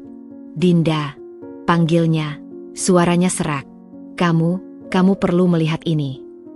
Aku mendekat, berpura-pura tidak tahu. "Ada apa, sayang?" Dia menunjuk headline utama di halaman depan. Maya Group diselidiki atas diduga penyelenggaraan keuangan dan pajak. Di bawahnya, ada foto Ibu Maya dan adiknya yang terlihat tegang saat keluar dari gedung perkantoran. "Ya, Tuhan," desisku, berusaha terdengar terkejut. Ini serius." "Sangat serius," jawab Arman, meletakkan koran itu dengan gemetar. Nilai saham mereka sudah jatuh 30% dalam perdagangan prapasar. Ini bisa menghancurkan mereka. Teleponnya berdering nyaring. Dari layar, terpampang nama, Ibu. Arman menghela napas dalam sebelum mengangkat. Ibu, sambutnya, suara tegang. Suara Ibu Maya dari seberang sana terdengar nyaring dan panik. Bahkan dari tempatku duduk aku bisa mendengarnya. Arman, kamu lihat beritanya? Ini bencana. Itu semua ulang adik Ibu. Dia menipu Ibu. Arman mengerutkan kening, mendengarkan dengan saksama. Ibu, tenang. Ceritakan pada saya apa yang sebenarnya terjadi. Apa maksudmu?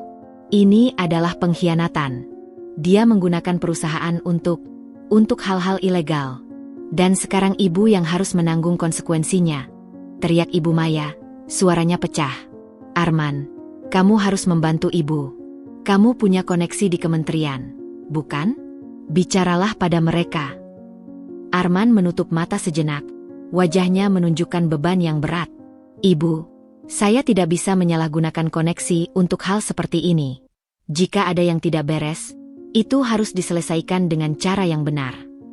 Cara yang benar? Mereka akan menghancurkan kita.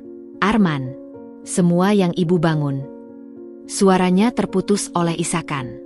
Percakapan itu berlangsung hampir setengah jam, dengan Ibu Maya yang semakin putus asa dan Arman yang semakin bingung dan kecewa. Saat dia akhirnya menutup telepon, dia terlihat 10 tahun lebih tua. Dia menyalahkan semuanya pada adiknya, ujarnya pelan, seolah berbicara pada dirinya sendiri. Tapi, dia adalah CEO. Dia seharusnya tahu. Aku mendekat dan meletakkan tangan di pundaknya. Mungkin Ibu memang tidak tahu, Arman. Tapi di dalam hatiku, aku tahu kebenarannya. Ibu Maya bukanlah korban yang tidak bersalah. Dalam investigasi diam-diam yang kulakukan dengan bantuan Riri, kami menemukan bahwa Ibu Maya tidak hanya tahu, tetapi juga terlibat dalam beberapa transaksi mencurigakan. Dia hanya berhasil menutupinya dengan baik, sampai sekarang. Beberapa hari berikutnya, berita semakin buruk. Investigasi mengungkap bahwa Maya Group tidak hanya melakukan penyelewengan pajak, tetapi juga menggunakan dana investor untuk menutupi kerugian proyek yang gagal. Nilai saham mereka merosot tajam, dan para investor mulai menarik dana mereka. Suatu malam, Ibu Maya datang ke rumah kami dengan wajah yang hancur. Tas berandalnya diganti dengan tas sederhana, dan matanya yang biasanya penuh cahaya kini redup dan dikelilingi lingkaran hitam. Mereka akan mengambil semuanya. Arman, isaknya, tubuhnya gemetar. Rumah Ibu, mobil, semuanya dijaminkan untuk menutupi kerugian. Arman memandangnya dengan campuran rasa kasihan dan frustrasi. Ibu, kenapa Ibu tidak memberitahu saya sejak awal? Saya bisa membantu. Bantu? Sekarang? Sudah terlambat, tangisnya histeris. Dan kau sibuk dengan istrimu yang tidak memberimu keturunan itu. Seketika itu juga, wajah Arman berubah. Ibu, jangan mulai lagi dengan Dinda. Kita sedang membicarakan kesalahan Ibu, bukan Dinda. Ibu Maya terkesiap, terkejut dengan teguran tajam dari anak kesayangannya. Dia menatapku, dan untuk pertama kalinya, aku melihat rasa takut yang nyata di matanya. Bukan takut kehilangan kekayaan, tetapi takut kehilangan pengaruhnya pada Arman. Aku tidak mengucapkan sepatah kata pun. Aku hanya duduk diam, menyaksikan karma bekerja dengan caranya yang sempurna. Ibu Maya mencoba meracuniku untuk mempertahankan kendali atas Arman dan kekayaannya. Tetapi justru tindakannya itulah yang membawaku pada bukti-bukti yang akhirnya meruntuhkan kerajaannya. Saat Ibu Maya akhirnya pergi dengan bahu yang terkulai, Arman memandangku. Kau sudah menduga ini akan terjadi, bukan? Aku mengangkat bahu. Aku hanya mendengar rumor, Arman. Tapi dalam setiap rumor, selalu ada secercah kebenaran. Dia mengangguk pelan, lalu menarikku dalam pelukan. Maafkan aku, Dinda. Maafkan aku karena tidak mempercayaimu sejak awal. Dalam pelukannya, aku tersenyum tipis. Ini baru karma pertama, Ibu Maya. Masih ada lagi yang akan datang. Kau mencoba meracuni hidupku, dan sekarang kau akan merasakan bagaimana racun itu perlahan-lahan membunuh duniamu sendiri. Kehancuran bisnis Maya Group bagai pisau tajam yang mengoyak topeng sempurna Ibu Maya. Wanita yang dulu selalu tampil dengan pakaian termahal, tas branded terbaru, dan senyum penuh superioritas, kini berubah drastis.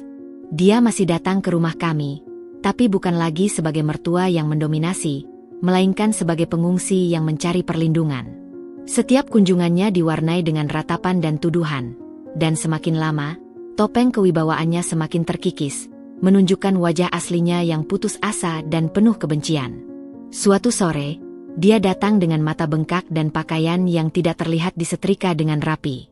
Arman sedang di kantor, jadi hanya aku yang ada di rumah. Saat kubuka pintu, dia menyeringai, tatapannya penuh racun. Senang melihat aku seperti ini, ya?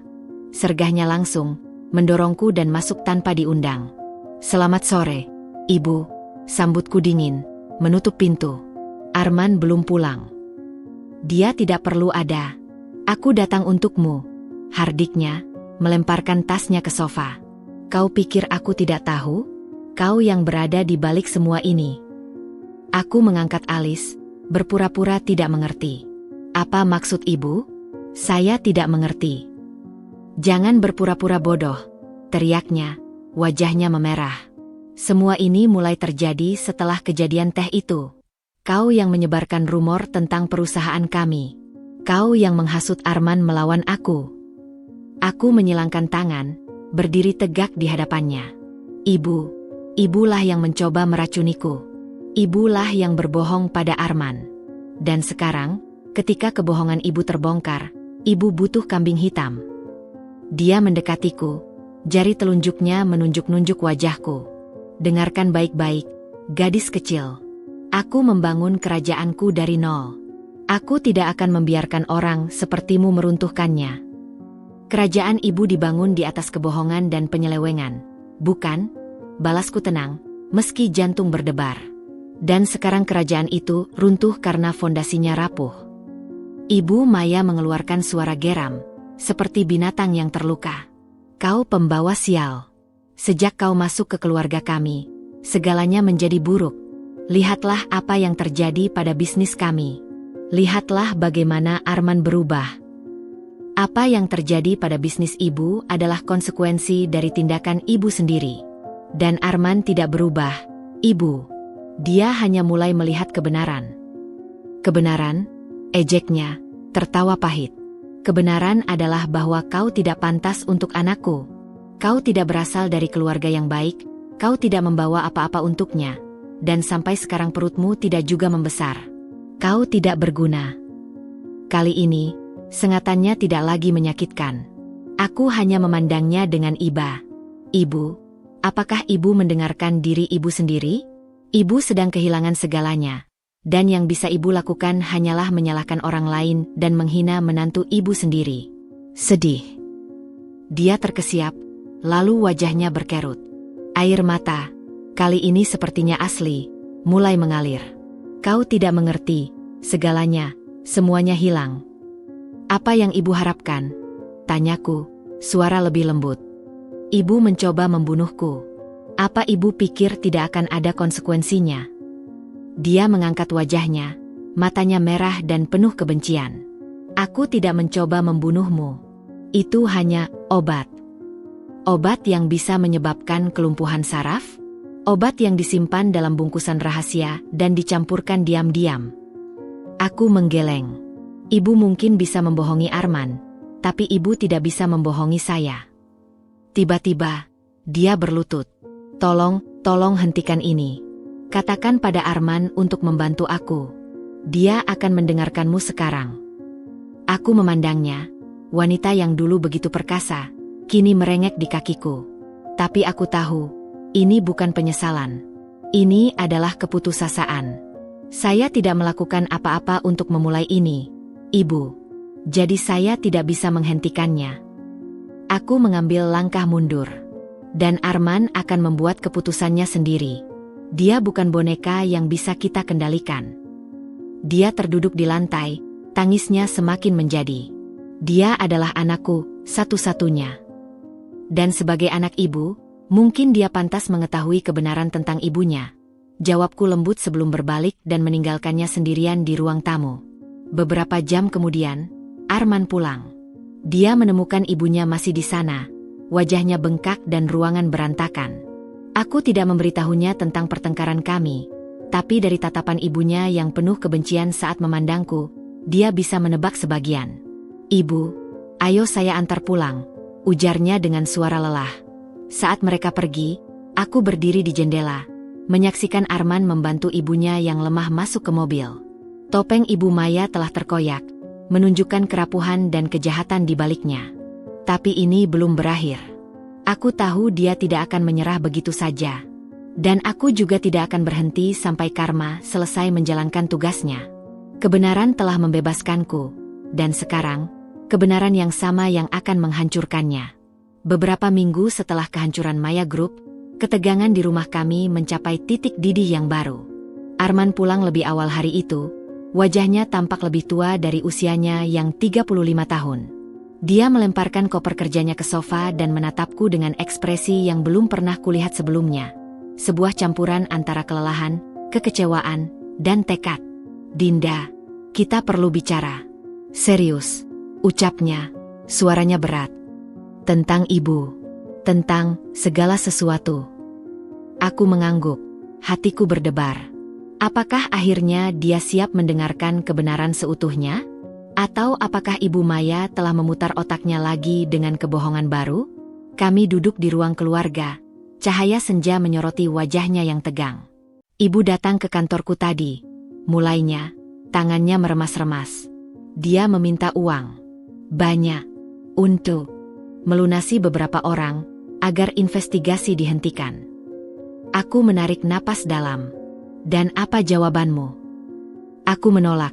"Tentu saja," katanya, suaranya meninggi. Tapi dia marah besar. Dia bilang. Dia berhenti, seolah tidak sanggup melanjutkan. "Bilang apa, Arman?" "Dia bilang bahwa semua ini adalah kesalahanmu. Bahwa kau yang menyabotase keluarganya. Dan bahwa kau mungkin berselingkuh." Aku terkekeh getir, menggeleng. "Dan kau percaya?" Dia memandangku, matanya penuh konflik. "Tidak.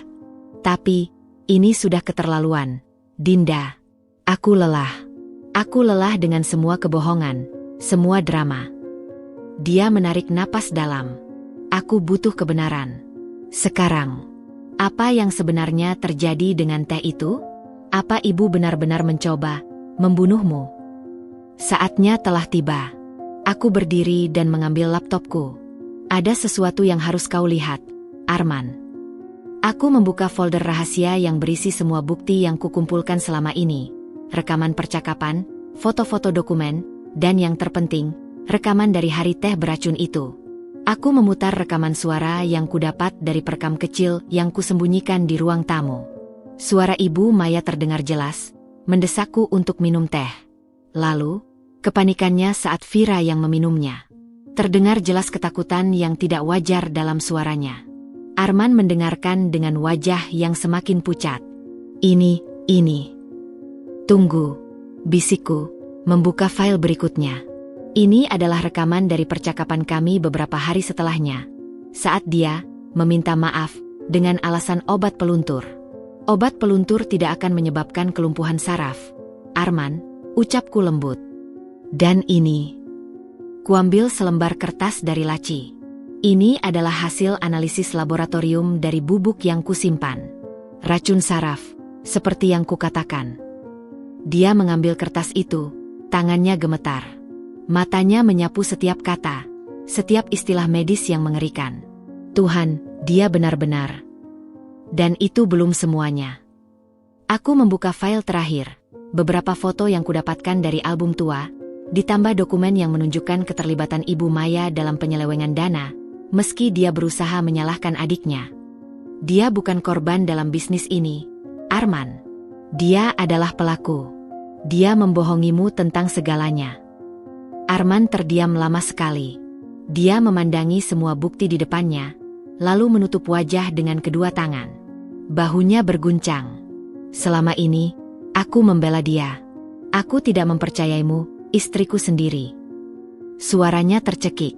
Aku hampir kehilanganmu karena kenaifanku. Dia menatapku, matanya penuh air mata dan penyesalan yang dalam. Maafkan aku, Dinda. Maafkan aku. Aku duduk di sampingnya, memegang tangannya. Ini bukan salahmu, Arman. Kau hanya mencintai ibumu.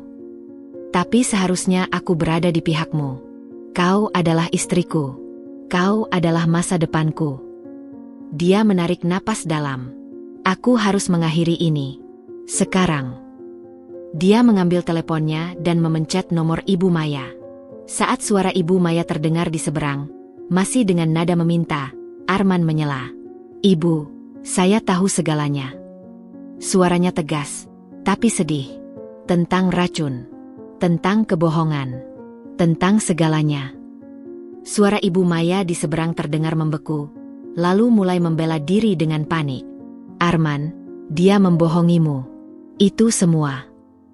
Cukup, bentak Arman, dan aku hampir tidak pernah mendengarnya membentak seperti itu. Saya sudah melihat buktinya. Ibu, rekaman, hasil lab, semuanya. Jangan berbohong lagi pada saya. Dia mendengarkan sebentar, lalu wajahnya semakin hancur. Tidak, Ibu. Saya butuh waktu. Jauh dari Ibu. Apa yang Ibu lakukan pada Dinda, itu tidak bisa dimaafkan. Suara Ibu Maya di telepon menjadi jeritan histeris, tapi Arman mengakhiri panggilan itu. Teleponnya dia letakkan di meja dengan pelan, lalu dia memelukku erat.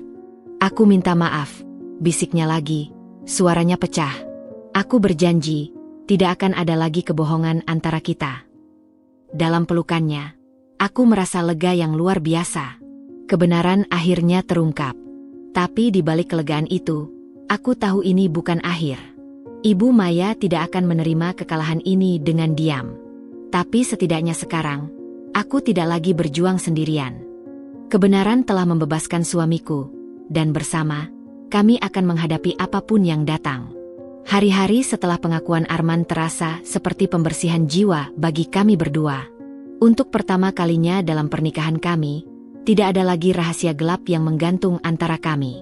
Arman memindahkan telepon Ibu Maya ke daftar blokir, setidaknya untuk sementara, dan kami menghabiskan akhir pekan itu hanya berdua, berbicara, menangis, dan akhirnya, menyembuhkan luka-luka yang selama ini dibiarkan terbuka. Namun, di balik kedamaian yang baru kami temukan, aku tahu badai masih berlangsung di luar. Ibu Maya, yang terbiasa mengendalikan segalanya, tidak akan menerima penolakan dari anak semata wayangnya dengan mudah. Pukul 7 pagi di hari Senin, bel rumah kami berbunyi nyaring, diikuti oleh suara pukulan di pintu yang hampir histeris. Dari jendela kamar, kulihat Ibu Maya berdiri di luar, wajahnya pucat dan tidak bermakeup, rambutnya acak-acakan. Dia terlihat seperti wanita yang berbeda dari sosok elegan yang selalu menuntut kesempurnaan. Arman, buka pintu. Ibu tahu kau ada di dalam, teriaknya, suaranya serak dan putus asa. Arman, yang sedang bersiap untuk kerja, menghela napas dalam. Aku harus menghadapinya, Dinda. Apakah kau yakin? Tanyaku khawatir. Dia mengangguk, wajahnya menunjukkan tekad yang kuat. Ini harus diakhiri. Dia membuka pintu, dan Ibu Maya langsung menerobos masuk, tangannya mencengkeram lengan Arman. Nak, tolong. Ibu mohon, isaknya, tubuhnya gemetar. Kau tidak bisa meninggalkan ibu seperti ini. Ibu tidak punya siapa-siapa lagi. Arman melepaskan genggamannya dengan lembut tapi tegas. Ibu, saya sudah bilang, saya butuh waktu. Waktu? Untuk apa? Untuk dia. Dia menunjuk ke arahku dengan mata berapi-api. Dia yang memisahkan kita. Dia yang menghasutmu. Tidak, Ibu, potong Arman, suaranya tegas. Ibu yang melakukan ini pada diri ibu sendiri. Ibu yang mencoba melukai istri saya. Ibu yang berbohong pada saya. Semua itu untukmu, Nak, tangisnya, air mata mengalir deras. Ibu hanya ingin kau bahagia. Dengan seseorang yang tepat. Seseorang yang tepat? Arman menggeleng, wajahnya sedih. Ibu pikir mencoba membunuh istri saya adalah untuk kebahagiaan saya? Ibu pikir berbohong dan menipu adalah untuk kebaikan saya? Ibu tidak mencoba membunuhnya. Itu hanya... Jangan, Ibu. Arman memotong, mengangkat tangan. Jangan berbohong lagi. Saya sudah tahu kebenarannya. Saya sudah mendengar rekamannya. Saya sudah melihat hasil labnya. Ibu Maya terdiam, mulutnya terbuka. Untuk pertama kalinya, dia tidak punya kata-kata. Dia melihat ke dalam mata Arman dan menyadari bahwa tidak ada lagi yang bisa dikatakan untuk membelokkan kebenaran. Jadi ini sudah berakhir. Bisiknya, suaranya nyaris tidak terdengar. Untuk sementara, ya, jawab Arman. Saya butuh waktu untuk memproses semua ini. Untuk menyembuhkan. Dan ibu juga butuh bantuan. Ibu, bantuan profesional. Jadi sekarang kau menganggap ibu gila? Suaranya tiba-tiba penuh amarah lagi. Saya menganggap ibu perlu menghadapi konsekuensi dari tindakan ibu, balas Arman dengan tenang. Dan bagian dari konsekuensi itu adalah kehilangan kepercayaan saya. Kata-kata itu seperti tamparan keras bagi Ibu Maya. Dia mundur selangkah, wajahnya hancur. Jadi, kau memilih dia daripada darahmu sendiri. Saya memilih kebenaran, Ibu. Dan sayangnya, kebenaran ada di pihak Dinda. Dia berbalik dan mengambil jaketnya. Saya akan pergi ke kantor sekarang.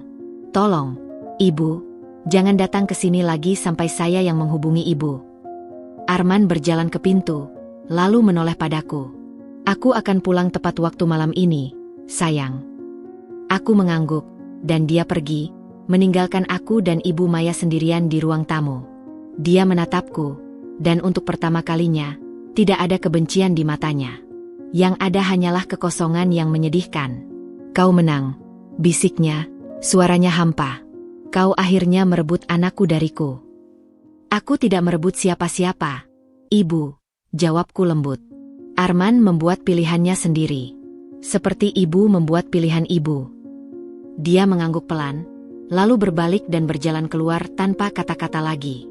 Dia masuk ke mobilnya dan pergi, tapi kali ini, tidak dengan kemarahan, tapi dengan kepasrahan seseorang yang telah kalah segalanya. Karma kedua telah datang untuk Ibu Maya. Dia yang selalu membanggakan kontrolnya atas Arman, kini kehilangan dia. Dia yang mengukur keberhasilan melalui pengaruhnya pada anaknya, kini ditinggalkan olehnya. Racun kebenciannya akhirnya meracuni hubungan yang paling dia hargai. Saat aku menutup pintu, aku tidak merasakan kemenangan. Yang kurasakan hanyalah kesedihan yang dalam untuk wanita yang begitu tenggelam dalam kebencian hingga kehilangan segalanya. Tapi di balik kesedihan itu, ada juga harapan. Harapan untuk awal yang baru, untuk kehidupan yang lebih damai, dan untuk pernikahan yang akhirnya bebas dari bayang-bayang racun dalam cangkir biru. Lebih dari sebulan telah berlalu sejak kejadian yang mengubah segalanya. Kehidupan kami dengan Arman akhirnya menemukan ritme yang tenang dan damai, tanpa intervensi dari Ibu Maya. Suatu sore yang cerah, saat aku sedang merapikan taman kecil di belakang rumah, bel pintu berbunyi. Dari monitor, kulihat sosok yang tidak kuduga akan datang, Vira. Dia berdiri dengan postur yang sedikit berbeda dari biasanya. Masih elegan, tapi ada kerendahan hati yang tidak kusaksikan sebelumnya. Wajahnya tanpa makeup berat, dan dia mengenakan gaun sederhana, bukan setelan bisnisnya yang sempurna. Vira, sambutku saat membuka pintu, berusaha menyembunyikan kejutaanku. Silakan masuk. Terima kasih, Mbak Dinda. Maaf mengganggu tanpa pemberitahuan, ujarnya. Suaranya lembut. Ku memandu dia ke ruang tamu. Dia duduk di tepi sofa, tangannya tergenggam erat di pangkuannya. Bagaimana kondisi kesehatanmu sekarang? Tanyaku dengan tulus. Rasa bersalah karena telah membiarkannya meminum racun itu masih sesekali menghantuiku. Sudah jauh lebih baik, terima kasih. Masih ada sedikit kelemahan di tangan kanan, tapi dokter bilang akan pulih sepenuhnya dalam beberapa bulan. Dia menarik napas dalam. Sebenarnya, saya datang untuk mengembalikan ini. Dia mengeluarkan sebuah map dari tasnya. Ini dokumen terakhir yang harus saya serahkan pada Pak Arman. Dan untuk mengucapkan selamat tinggal. Selamat tinggal. Saya sudah mengundurkan diri dari perusahaan, Mbak. Hari Jumat lalu adalah hari terakhir saya. Aku terdiam sesaat. Mengapa? Vira menatap tangannya yang masih sedikit gemetar. Pengalaman hampir mati itu mengubah banyak hal bagi saya. Dia mengangkat wajah, matanya jernih. Saya menyadari betapa beracunnya kehidupan yang saya jalani selama ini. Terlalu fokus pada karir, pada penampilan, pada hal-hal yang tidak penting. Dia berhenti sejenak, seolah mengumpulkan keberanian. Dan saya juga ingin meminta maaf pada Mbak Dinda. Maaf atas segala sesuatu. Aku mengerti apa yang dia maksud. Kau dan Arman. Dia mengangguk, wajahnya memerah. Tidak sampai hubungan fisik, tapi ada ketertarikan. Dan saya tahu dia sudah menikah. Saya memanfaatkan kedekatan kami sebagai sekretaris untuk mendekatinya. Air mata mulai menggenangi matanya. Saya malu, Mbak. Saya tidak bangga dengan itu. Aku menarik napas dalam. Apa yang membuatmu berubah? Racun itu, jawabnya polos. Saat saya terbaring di rumah sakit, tidak bisa menggerakkan separuh tubuh saya menyadari betapa piciknya saya. Mengejar pria yang sudah memiliki istri, sementara hidup saya bisa berakhir kapan saja. Dia mengusap air matanya. Dan saya melihat bagaimana Pak Arman. Dia sangat khawatir pada Anda, Mbak. Bukan pada saya. Dia tidak pernah meninggalkan sisi Anda selama saya dirawat. Aku tersentak. Arman tidak bilang dia menengokmu. Karena dia tidak. Dan itu membuat saya tersadar. Vira tersenyum getir. Dia hanya menelepon sekali untuk menanyakan kondisi saya. Selebihnya, dia bersama Anda. Saat itulah saya tahu, tidak ada tempat bagi saya dalam hidupnya. Dia berdiri. Saya akan pindah ke kota lain, mulai hidup baru. Mungkin membuka usaha kecil-kecilan. Sesuatu yang jujur. Aku berdiri dan memeluknya. Pelukan yang tidak kuduga akan terjadi. Semoga berhasil, Vira. Dan terima kasih sudah jujur. Dia terkejut, lalu membalas pelukanku. Saya yang berterima kasih, Mbak. Jika bukan karena kejadian itu, mungkin saya masih terjebak dalam kehidupan yang kosong. Saat melepaskan pelukan, dia menatapku. Dan tolong, berhati-hatilah dengan Ibu Maya. Wanita itu tidak akan berhenti. Kau tahu, dia pernah menghubungi saya di rumah sakit. Mencoba menyuap saya untuk mengatakan bahwa Anda yang meracuni saya. Vira menggeleng. Tapi saya menolak. Kebohongan sudah berakhir bagi saya. Setelah Vira pergi, aku berdiri lama di depan pintu, memikirkan transformasi luar biasa yang dialaminya. Racun yang hampir merenggut nyawanya justru menyelamatkan jiwanya. Sementara Ibu Maya, yang mencoba menggunakan racun itu untuk mempertahankan kendali, justru kehilangan segalanya. Arman pulang beberapa jam kemudian. Saat kuceritakan kunjungan Vira dan pengakuannya, dia terdiam lama. Aku juga harus minta maaf, ujarnya akhirnya. Aku membiarkan hubungan kami menjadi tidak profesional. Tapi aku berjanji, tidak pernah terjadi apa-apa antara kami. Aku percaya, jawabku. Dan untuk pertama kalinya, aku benar-benar percaya. Vira telah menemukan penebusannya melalui penderitaannya. Dan kami, melalui badai yang menerpa, menemukan fondasi yang lebih kuat untuk pernikahan kami. Mungkin terkadang, karma tidak hanya datang sebagai hukuman, tapi juga sebagai anugerah terselubung yang membawa pencerahan bagi mereka yang mau berubah. Beberapa bulan berlalu sejak kepergian Vira dan terputusnya hubungan Arman dengan ibunya. Musim berganti, dan udara mulai dingin ketika suatu sore, aku memutuskan untuk mengantarkan beberapa barang pribadi Ibu Maya yang masih tersisa di rumah kami. Arman menolak untuk melakukannya sendiri, masih terluka oleh pengkhianatan dan kebohongan ibunya. Aku parkir di seberang jalan dari rumah megah Ibu Maya yang dulu begitu berkilau. Kini, rumah itu tampak suram. Pagar besinya berkarat di beberapa tempat. Taman yang biasanya dipangkas rapi kini dipenuhi rumput liar, dan beberapa jendela tertutup rapat dengan tirai. Seperti cerminan dari pemiliknya yang perlahan-lahan memudar. Saat aku mengetuk pintu, butuh waktu lama sebelum ada yang membuka. Ibu Maya berdiri di balik pintu, mengenakan daster sederhana yang sudah pudar. Rambutnya yang biasanya ditata sempurna kini acak-acakan dan banyak uban yang terlihat. Dia terlihat 10 tahun lebih tua. "Dinda," gumamnya, suaranya parau, matanya kosong, tanpa emosi. "Apa kau datang untuk menyaksikan kehancuranku?" "Aku datang untuk mengembalikan barang-barang ibu," jawabku, mengangkat kardus berisi beberapa barang pribadinya yang tertinggal. "Boleh saya masuk?" Dia mengangguk pelan dan membuka pintu. Interior rumah yang dulu dipenuhi perabotan mewah dan karya seni kini terasa hampa. Banyak barang yang hilang, mungkin dijual untuk menutupi hutang-hutangnya. Debu menutupi sebagian besar permukaan, dan ada bau pengap yang menyergap.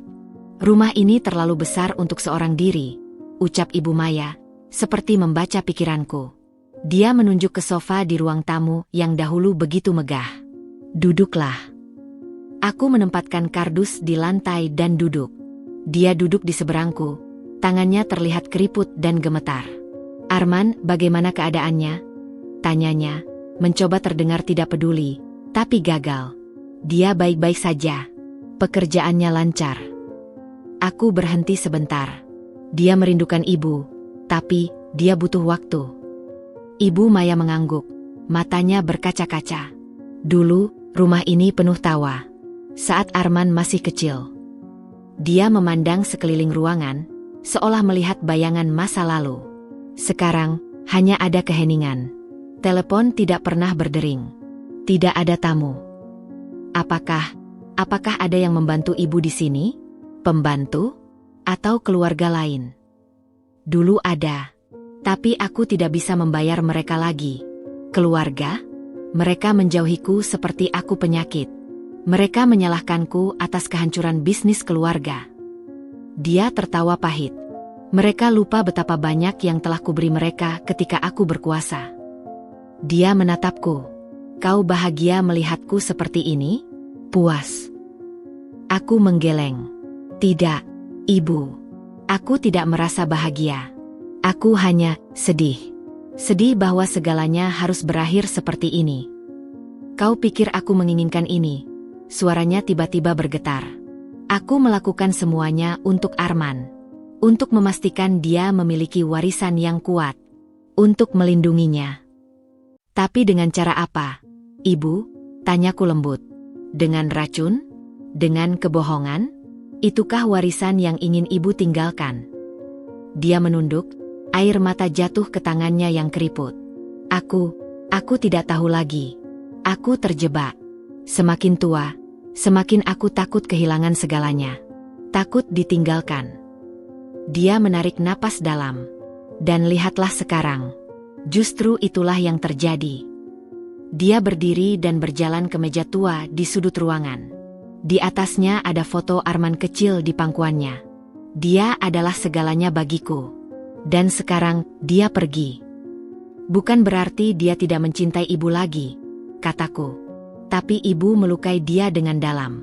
Butuh waktu untuk menyembuhkan luka seperti itu." "Aku sudah tua, Dinda. Waktuku tidak banyak lagi."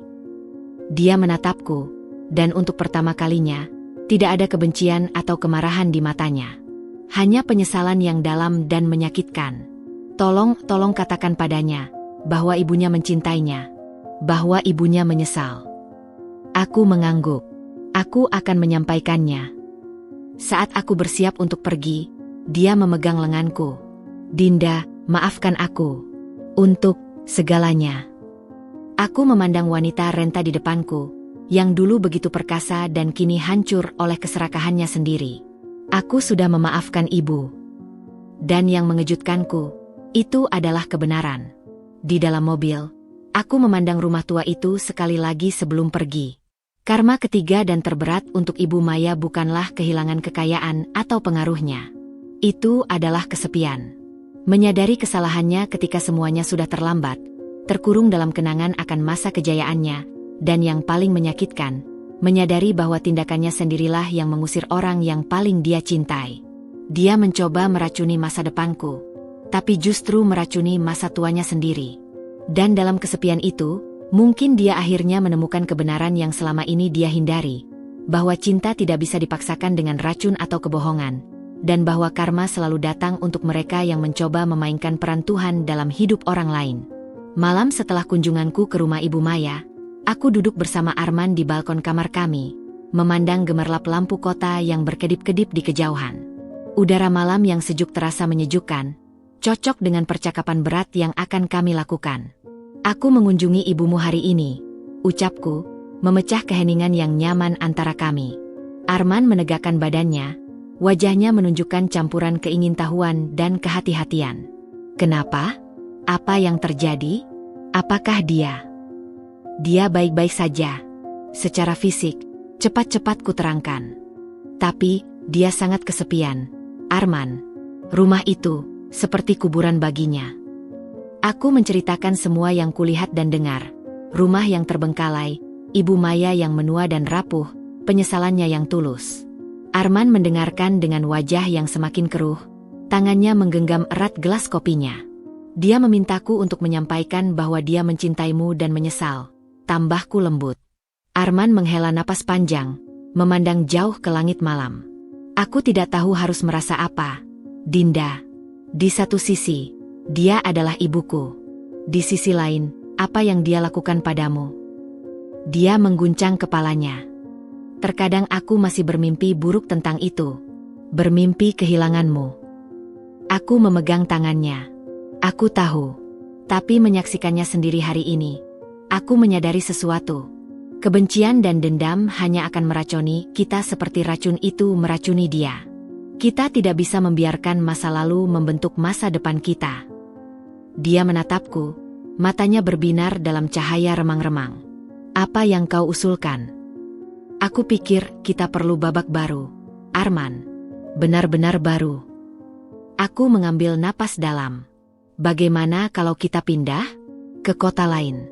Mulai segalanya dari nol. Jauh dari semua kenangan ini. Arman terdiam sejenak, mempertimbangkan. Pindah?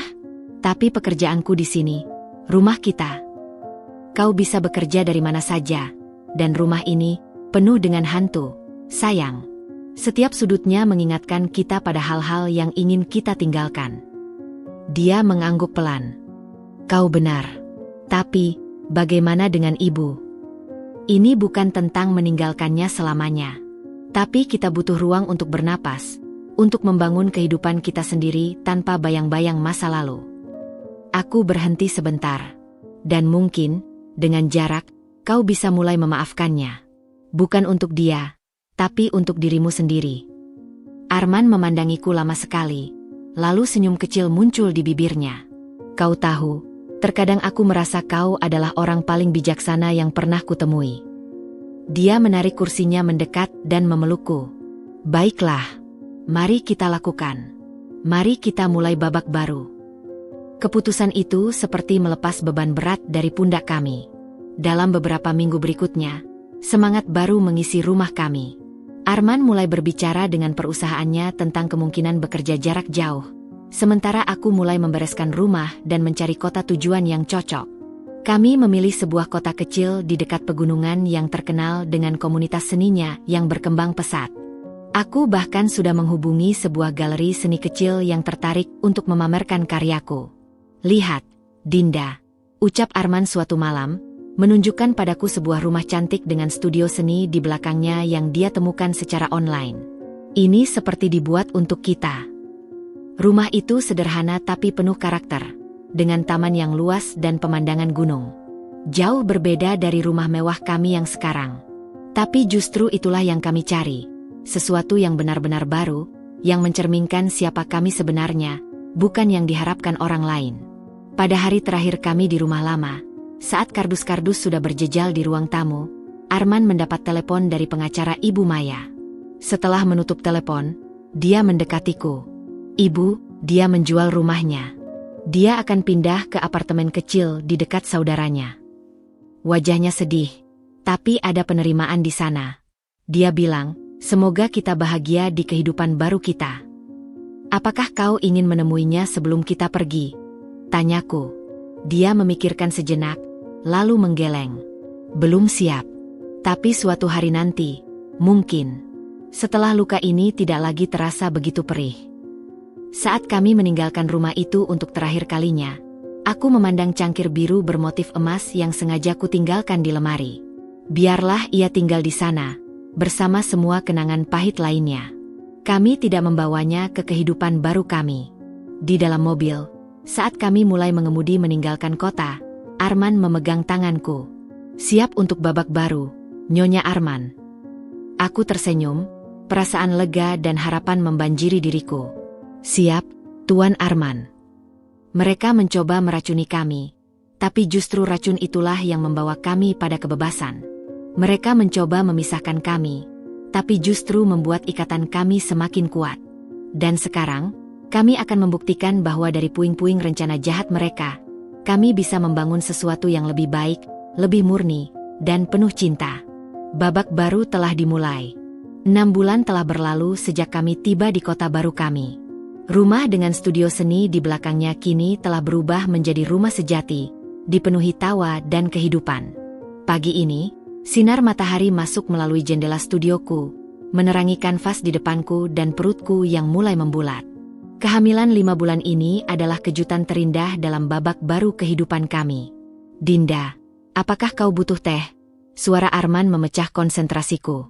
Dia berdiri di ambang pintu studio dengan nampan di tangan, membawa 2 cangkir teh, cangkir tanah liat sederhana yang kami beli dari pasar lokal. Aku tersenyum, meletakkan kuas. Teh chamomile. Yang lain untuk calon bayi kita, candanya, mencium perutku sebelum duduk di sampingku. Matanya yang dulu sering dipenuhi awan kekhawatiran, kini jernih dan cerah. Kami duduk dalam keheningan yang nyaman, menikmati teh dan pemandangan gunung di kejauhan. Kehidupan di sini sederhana namun penuh makna. Arman bekerja dari kantor rumah yang menghadap ke taman, sementara aku melukis dan mengajar kelas seni kecil-kecilan di komunitas lokal. Tadi malam aku bermimpi tentang ibu, ucap Arman tiba-tiba, suaranya lembut. Aku meletakkan cangkirku. Apa kau baik-baik saja? Dia mengangguk. Anehnya, ya. Dalam mimpinya, dia tersenyum. Seperti dulu, sebelum segalanya menjadi rumit. Dia berhenti sebentar. Aku sudah mulai menulis surat untuknya. Belum siap untuk dikirim, tapi menuliskannya terasa menyembuhkan. Kau tumbuh menjadi pria yang lebih baik, Arman. Belajar memaafkan tanpa melupakan. Karena aku belajar dari yang terbaik, ujarnya, menatapku penuh kasih. Tanganku secara tidak sadar mengusap perutku. Aku kadang masih memikirkan cangkir biru itu. Betapa benda indah bisa menyimpan niat begitu gelap. Arman memegang tanganku. Tapi lihat apa yang terjadi setelahnya. Racun itu tidak berhasil memisahkan kita. Justru membuat kita lebih kuat. Ibu kehilangan segalanya karena kebenciannya. Sementara kita menemukan kebahagiaan sejati karena memilih untuk mencintai. Dia benar. Cangkir biru itu mengajarkanku pelajaran berharga. Tentang kewaspadaan, tentang kekuatan, dan tentang pentingnya memutus rantai kebencian. Aku tidak ingin anak kita tumbuh dalam lingkungan yang penuh racun seperti itu, kataku. Aku ingin dia belajar bahwa cinta seharusnya tidak perlu dimanipulasi atau dipaksakan. Dan dia akan belajar, tegas Arman. Karena kita akan mengajarkannya setiap hari dengan contoh nyata. Dengan cara kita saling menghormati, dengan cara kita menyelesaikan konflik, dengan cara kita memaafkan. Beberapa minggu kemudian, sebuah paket kecil tiba untuk kami. Dari pengirimnya, kami tahu itu dari Ibu Maya. Arman membukanya dengan hati-hati. Isinya adalah album foto tua berisi gambar-gambar Arman kecil, dan sebuah surat pendek. Aku membacanya, tanyanya padaku. Tentu saja. Surat itu berisi permintaan maaf yang tulus, pengakuan bahwa dia telah salah, dan harapan bahwa suatu hari nanti dia bisa menjadi bagian dari kehidupan kami lagi. Tidak ada permintaan, tidak ada tuntutan, hanya penyesalan dan doa. Apakah kau siap untuk menjawabnya? Tanyaku. Arman mengangguk, matanya berkaca-kaca. Aku akan mengiriminya foto USG kita. Dan mengundangnya untuk berkunjung setelah bayi kita lahir. Dengan pengawasan, tentu saja. Itulah pelajaran terakhir dari cangkir biru, bahwa meski racun bisa meninggalkan bekas, Cinta yang tulus selalu punya ruang untuk pertumbuhan dan pemulihan. Memaafkan bukan berarti melupakan, tapi memilih untuk tidak membiarkan masa lalu meracuni masa depan.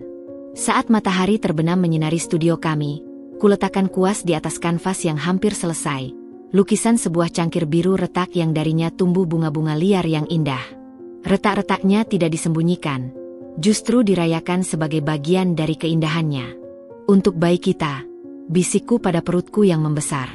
Aku berjanji akan mengajarimu bahwa dari puing-puing terburuk sekalipun, selalu mungkin untuk menumbuhkan sesuatu yang indah. Arman memelukku dari belakang, dan kami berdiri di sana, menyaksikan matahari terbenam yang menandai akhir hari yang sempurna. Cangkir biru itu telah mengajarkan kami pelajaran pahit, tapi justru karena itulah kami bisa sepenuhnya menghargai manisnya kehidupan yang kami bangun bersama. Racun telah pergi, meninggalkan ruang untuk cinta yang lebih dalam, lebih kuat, dan lebih abadi.